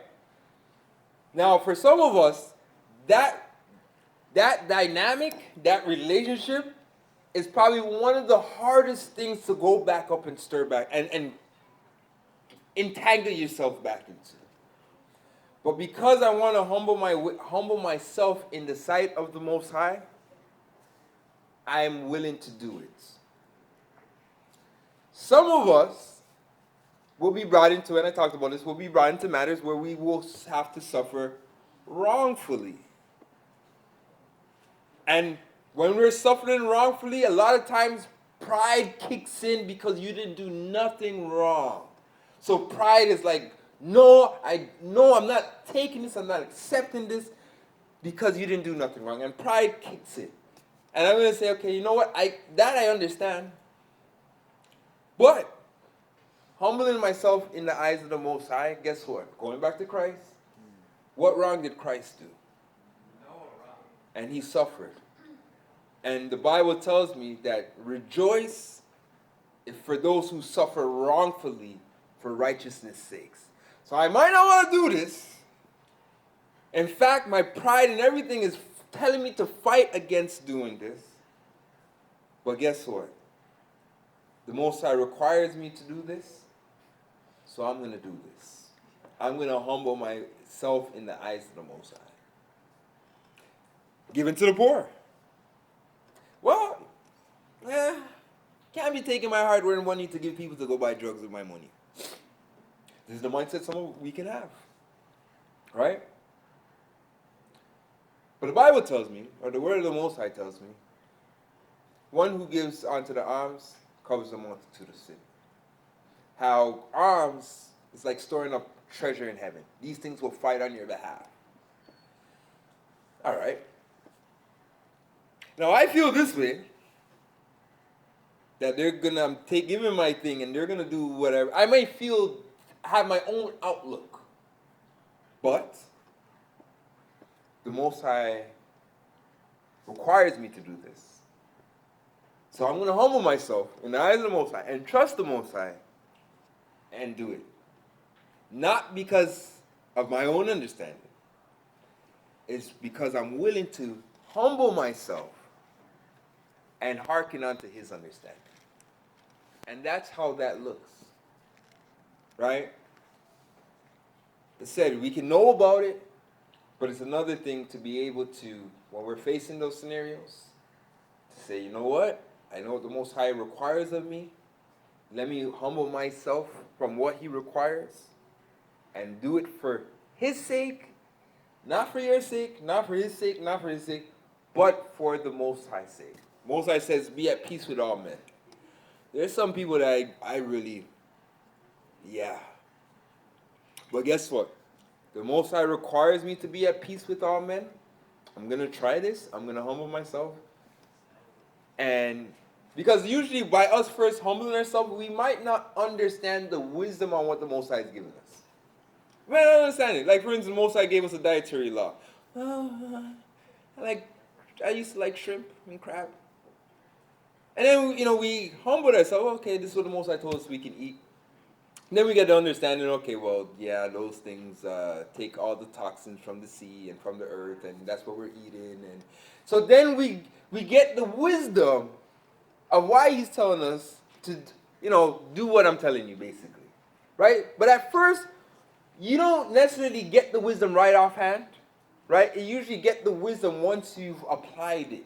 And now you humbled yourself. Now you get the understanding, to understand why this is being required, why this is being asked of you. But you will never get that until you're willing to say, okay, you know what? Let me just humble myself in the eyes of the Most High and just follow through. Right? So a person who's being wrongfully chastised, like for instance, okay, Most High says, you know what? Loan unto the poor, and if they don't pay you back, I will pay you back. But if you never tried that, if you never humbled yourself to get out of your own feelings and try that, how can you ever see the Most High repay you back? So until we humble ourselves in the eyes of the Most High and humble ourselves to the things that he's requiring us to do, really and truly, it can only go so far on what he can do for us in our lives. So the more we humble ourselves, the more he can exalt us. But the more we kick, the more we rebel, well, the more he has to humble us. Right? Well, let me go. Let's continue. Let's bring this home. Let's go Romans. Chapter 3.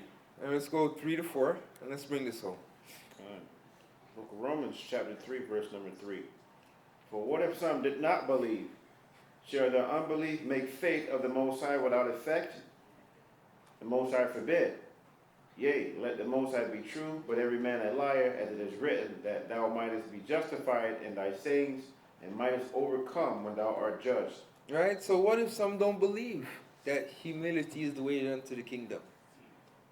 Right? Because you got some people that are going to believe that they need to remain in their proudness. Right? Well, the Most High is faithful in his judgment, and our foolish pride can't save us. It was proud men who were responsible for the death of Christ. Right? So the Pharisees and whatnot, we saw that they were definitely those that were proud of their position, proud of how they were viewed in the eyes of the people. They loved to be in the high seats. They loved to be exalted in the eyes of the people. And we saw how the Most High dealt with them. The Most High used humble men to confound the exalted men. And that has always been the case. Right? Let's get Matthew chapter 15, verse 7. Book of Matthew chapter 15, we'll be reading 7 to 14. Verse 7, ye hypocrites, well did Isaiah prophesy of you, saying, this people draweth nigh unto me with their mouth, and honoreth me with their lips, but their heart is far from me. But in vain they do worship me, teaching the doctrines of the commandments of men. And he called the multitude, and said unto them, hear and understand. Not that which goeth into the mouth defileth a man, but that which cometh out of the mouth, this defileth a man. Then came his disciples and said unto him, knowest thou that the Pharisees were offended after they heard this saying? But he answered and said, every plant which my heavenly Father hath not planted shall be rooted up. Let them alone. They be blind leaders of the blind, and if the blind lead the blind, both shall fall into the ditch. Right? So through them being puffed up, they became blind. Right? The Most High couldn't use them, couldn't work with them. In fact, they became so blind, and even Christ warned them. Christ gave them the parable about now the son sending his son to collect from the inheritance. They became so proud and so blinded that it blinded them from seeing who Christ really was. Right? Rather than to say he is the Son of the Most High, in their mindset, through their pride, through their blindness, they were looking at him and said, nah, he's working with Satan. He's spirit of Beelzebub he's using.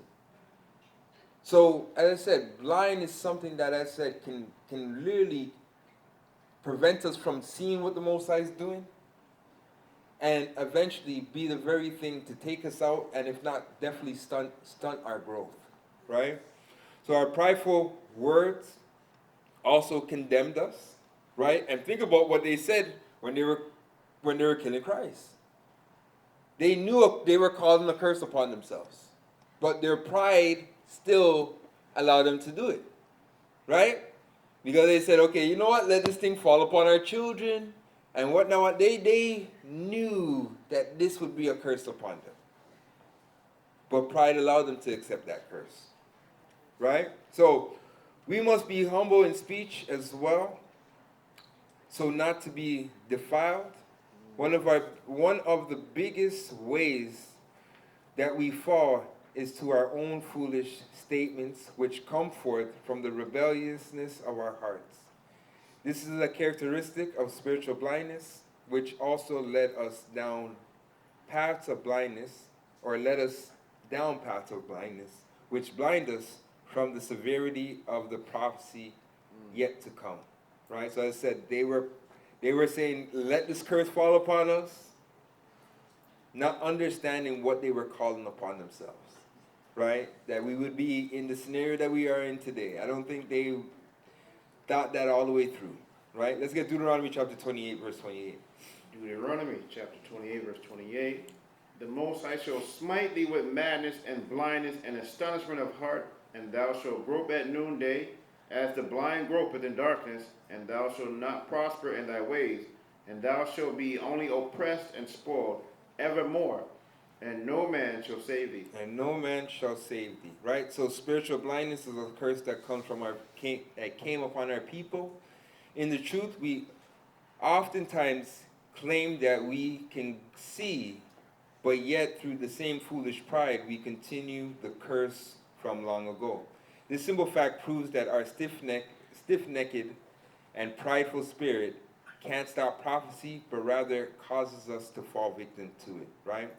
So, one of the things that we can look at, and some of it came to the fact that we never knew who we are, but the fact is that nobody would save us out of this condition but Christ, right? But yet, as a nation, we can see that rather than humbling out to that understanding, we tried.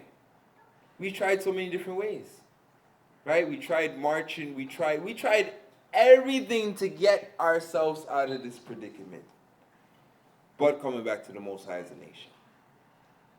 And some of us will examine. Some of us are still trying to do the same things again, as march, protest, plead, whatnot, only to have the same results, right? And some of us are realizing that the only thing we need to do is humble on out and get back under the hedge and protection of the Most High. So you have some that are doing that, and you have some that are still trusting in their education, trusting in their own strength, their own pride, to think that they can make a change. We understand, though, those that have humbled themselves, we understand that the only change that's to come is the change that the Most High is going to bring. And that change depends on, did we humble ourselves to be under his hedge of protection? Or are we still high-minded and prideful to lean on our own understanding and do things according to how we feel we need to do stuff? Right? Because, as I said, I've seen it where people know they're Israelites. But guess what?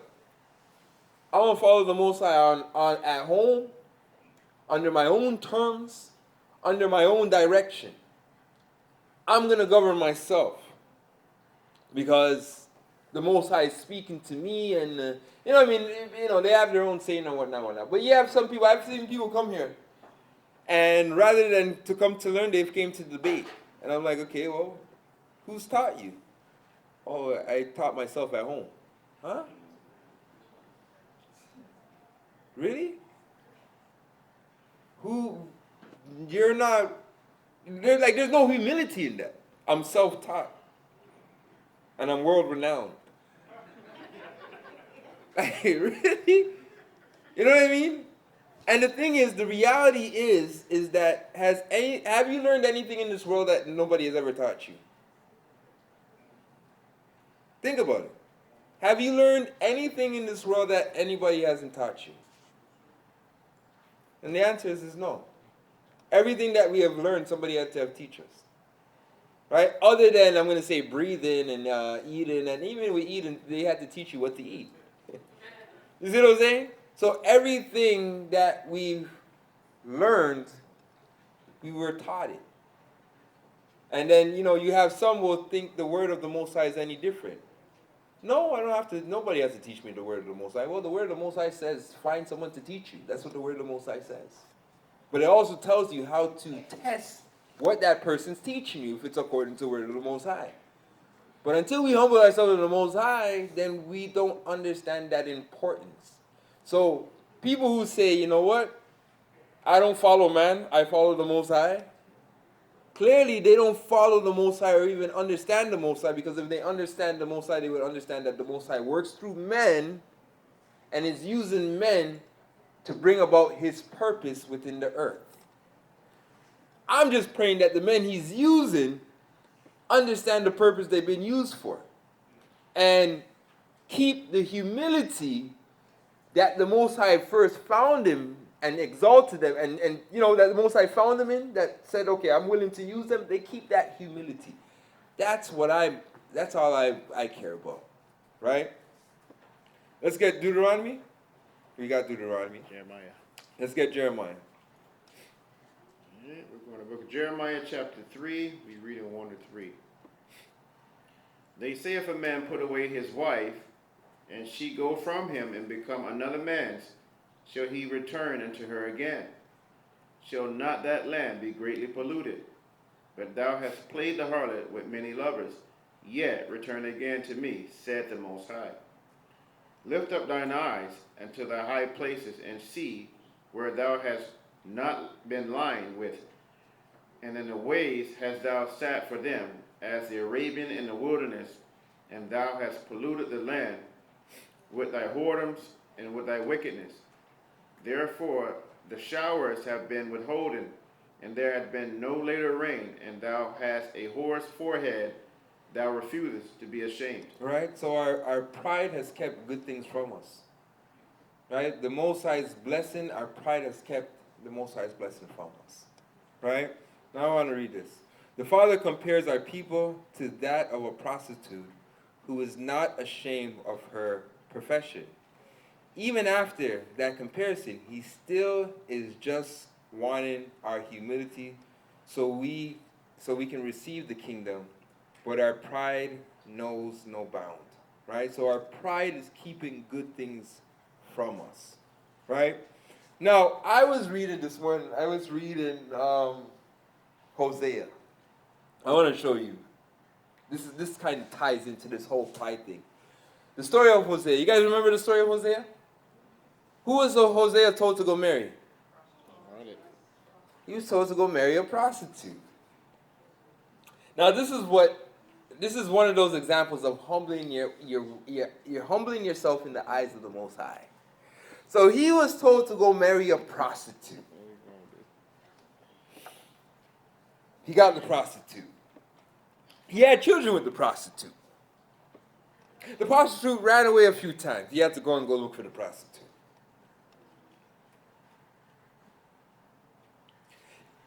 I'm looking at that, and I'm saying that is one of the most humbling things of any brother could ever do. I'm going to tell you why.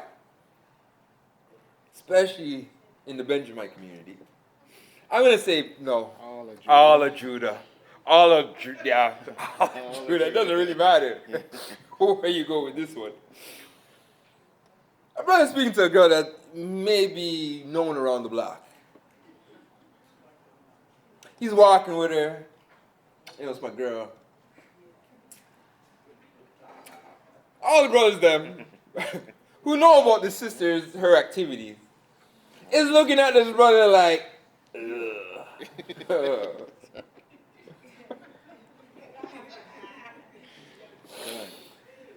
You see where I'm going. You see where I'm going with it. It takes a lot of humility to wear that. But yet, this brother, to humble himself in the eyes of the Most High, was willing to do this. Clearly, I don't think he wanted to do this. It wasn't his first choice. And it's really not a scenario to really laugh at because honestly, some of us, we've been in, like, these scenarios still happen. So it's not necessarily to laugh, but I'm just trying to show the magnitude of humility Hosea had to have. So he took that on. He had to deal with how that looked in the eyes of other people. Israel. In Israel. Pretty sure some of the Israelites were laughing at him. God. Right? He had to wear that in order to, that was his, what was presented before him to humble himself in the eyes of the Most High. And he did it. And I don't recall in the story, too much. I'm going to read the story again, but I don't recall him, being mad at the Most High. It wasn't an easy challenge, but I'm just saying that he was willing to humble himself in the eyes of the Most High to make that happen. If any of us brothers were faced with this same scenario to this day, many of us would fail. Huh? God. Many of us would fail. And I'm saying that, part of us walking as Christ, striving to be those Israelites that are recorded for righteousness, is to have the same mindset the Most High has. Right? To be holy as the Most High is holy. To, as I said, share that same mindset. So this is how the Most High looked at us as a nature. As a harlot. Yeah, we just read it. And that he constantly chased after us. Despite how it may have looked. I mean, in the Most High's realm, there's really nobody, he has no peers to mock him. But I'm just trying to say, nonetheless, he still demonstrated this same love to swallow his pride. Because sometimes it's not even about the outside factors that's looking in. Sometimes it's your own pride and the disrespect that you felt by being betrayed. She stepped out or he stepped out. It's dealing with all these eternal emotions yourself that unless you are able to swallow that pride, it may seem impossible. But as we can see, the Most High did it in terms of us. Are we mature enough, or can we get to that place where we can also have the same mindset to follow the Most High despite how it may look and the ridicule that may come from the choice that the Most High has asked us to choose. So for this brother, it was, I need you to join with this sister, and you need to love this sister the same way how I love Israel. Can you do that? And he humbled out, and he was able to do that. And I'm saying that we have to have that same mindset that whatever the Most High is asking of us, despite how it may look in the eyes of society, despite how it may look in the eyes of our peers, our loved ones, people who look up to us, can we do this in order to humble ourselves in the eyes of the Most High? That's the question that I have for the congregation, right? Brother K, you want to say something? Yeah, I don't know why you use that example, but that's a very deep thing now that I'm speaking about it. Yep.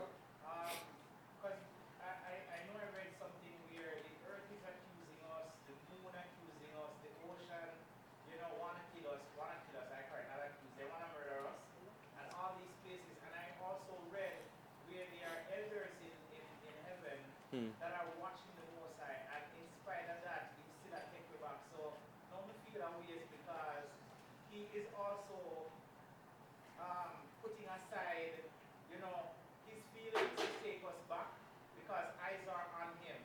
You know what I mean? Go ahead. And he's humbling himself to take us back in spite of our sins. So I think it is right for us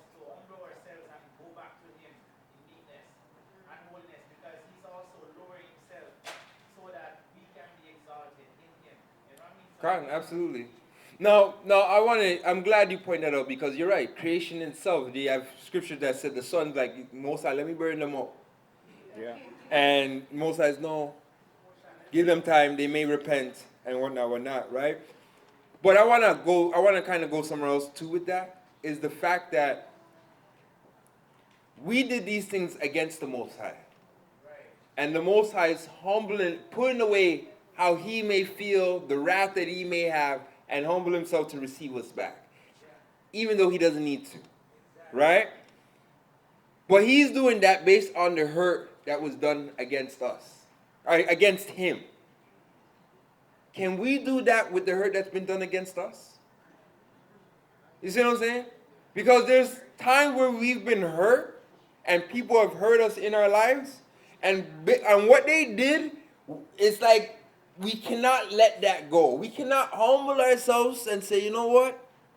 Let me forgive them. You see what I'm saying?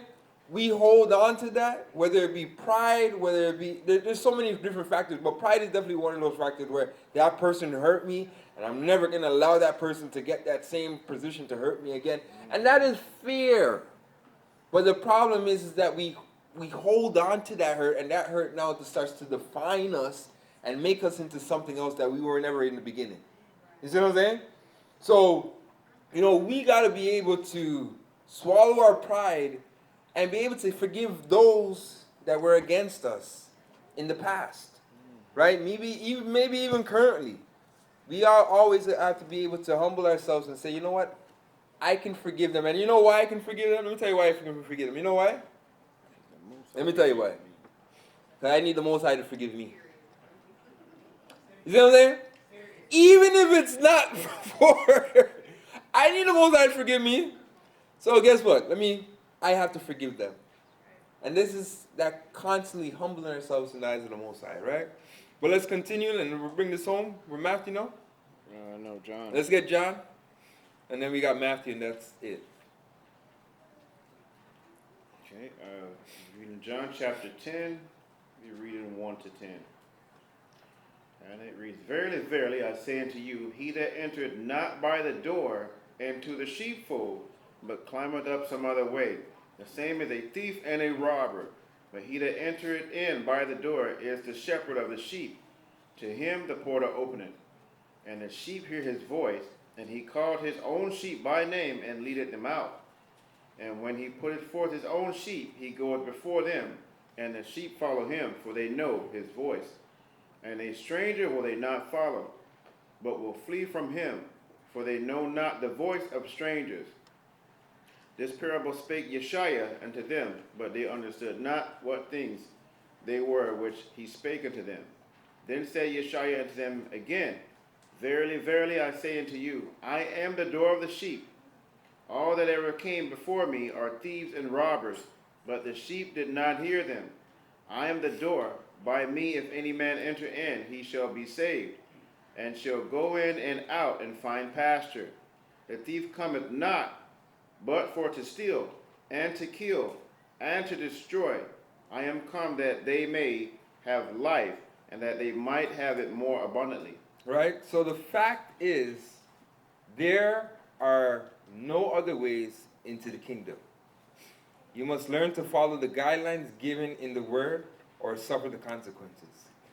Israel tries to get in some other way, but the real people of the kingdom will seek the path less traveled. So, we always try to set up our own way. And that's why it says they have not hearkened unto my righteousness, but have set up their own righteousness. We have a desire for righteousness, but not according to knowledge. So Israel, we always trying to find our own ways on how to serve the Most High and whatnot. And the reality is there's really only one way into this kingdom. Some will say, well, guess what? All I have to do is accept Jesus in my heart. Right? That's not the way. Right? But some believe that's the way. Some will believe that, guess what? I don't have to get baptized. I can just receive the Spirit through the watering of the Word. Right? That's another way. And there's so many different examples. I could go on. There's so many different examples. Everybody wants to, as I said, make their own avenue on how to get to the fountain of life. But the reality is there's only one cistern. There's only one big pond, and that's Christ. Right? We got to go through Christ. So I used to look at baptism, and I don't get this, but people will say, guess what? You don't got to be baptized. And, I used to hear this in Christian church, and I now used to hear, and I heard this even in the truth. Some groups, they don't baptize. But then I read Christ, and Christ is like, John says to Christ, he's like, you need to baptize me. And Christ, what sin? He didn't need to be baptized, right? But what did Christ say to him? Anybody know what Christ said to him? We must fulfill all righteousness, right? So Christ is saying, I know that I am the Mashiach, but even myself, I have to humble myself and go through this. You see what I'm saying? And as I said, the Master, Christ never asked you to do anything he didn't do himself. So, if he humbled himself and went into the water, how much more myself? And yet, everyone will look at that and miss that point and feel like they can come in some other way. Christ tells me, he said, guess what? In order to get this kingdom, I'm going to have to suffer for it. No servant's above his master. And for some reason, I feel like I'm special, and I ain't got to go through what the apostles, what the prophets, what everybody else went through in order to get this kingdom. This kingdom just going to come with me on the cloud. I mean, like some people literally think they're going to be on the cloud. I hate to say that, right? That I'm just going to be taken out of this, and there's nothing that I got to do on my part to get this kingdom. Wrong mindset, right? And it's funny because I know you guys were I was talking about the rapture, those that have the rapture mindset. Side note, I'm going to end off here because the lesson's going too long. Anybody know what rapture means?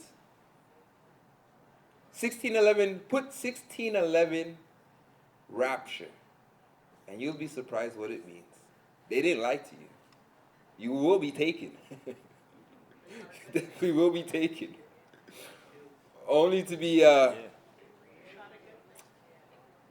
we'll read, I'll post it in the chat. I don't got time to get that right now, but raped, destroyed, yeah. Well, I didn't even go there, but anyways, let's bring this home. Let's get Matthew. Good. The book of Matthew, chapter 7, we'll be reading 13 to 21. Let me see if I can find this quick. You'll find, I'll read it while you're finding it. All right, it says, verse 13, enter ye in at the straight gate, for wide is the gate, and broad is the way that leadeth to destruction, and many there be which go in thereat. Because straight is the gate, and narrow is the way which leadeth into life, and few there be that find it. Beware of false prophets, which come to you in sheep's clothing, but inwardly they are ravening wolves. Ye shall know them by their fruits. Do men gather grapes of thorns, or figs of thistles? Even so, every good tree bringeth forth good fruit, but a corrupt tree bringeth forth evil fruit. Right? So the Bible says you will know them by their fruit. Go on. A good tree cannot bring forth evil fruit, neither can a corrupt tree bring forth good fruit. Every tree that bringeth not forth good fruit is hewn down and cast into the fire. Wherefore, by their fruits ye shall know them. Right? So by their fruits you will know them. You ever seen a proud tree, anybody? Right? You ever seen a proud tree? Well, I mean, not literally a tree, but like for instance, the Bible is telling us to operate in humility. Right? Have you ever, and it's really by their fruits you will know them. So I'm saying, when you see somebody operating who's proud and bold and high-minded, do you see them? Is it easy to identify? Right? And I'm saying that because, let me be careful here. But I'm just saying, I'm saying that why? Because we see it. Right? We can see it at times. Hearing the truth. Who's operating in a proud spirit and those that are operating in a meek spirit. right? And I'm praying that those that are operating in a proud spirit, the Most High will humble us and make us remember that meek spirit that He first called us, right?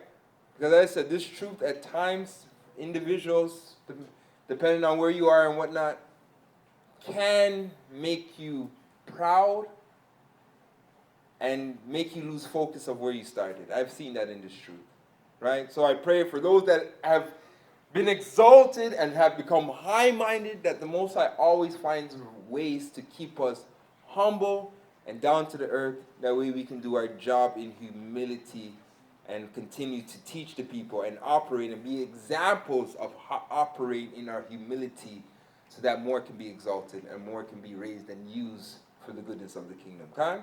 One more. Go on. It says, not everyone that saith unto me, Lord, Lord, shall enter into the kingdom of heaven, but he that doeth the will of my Father which is in heaven. Right? So not everybody is going to make it, but those that do the will of the Father. And the will of the Father, we know that the will of the Father is keeping of His laws. But we also understand that the will of the Father is those who operate in humility and walk in the Spirit. And the Holy Spirit is not a proud spirit, but is gentle, humble, easy to understand, patient, kind. So these are the traits of the Spirit that we want to walk, that people can see, so that we can be that tree bearing good fruit. Okay? All right, so let's put down foolish pride and pick up humility and a newfound love for the ways of the Most High, so that we can all reach the kingdom together. With that being said, shalom, family. All right.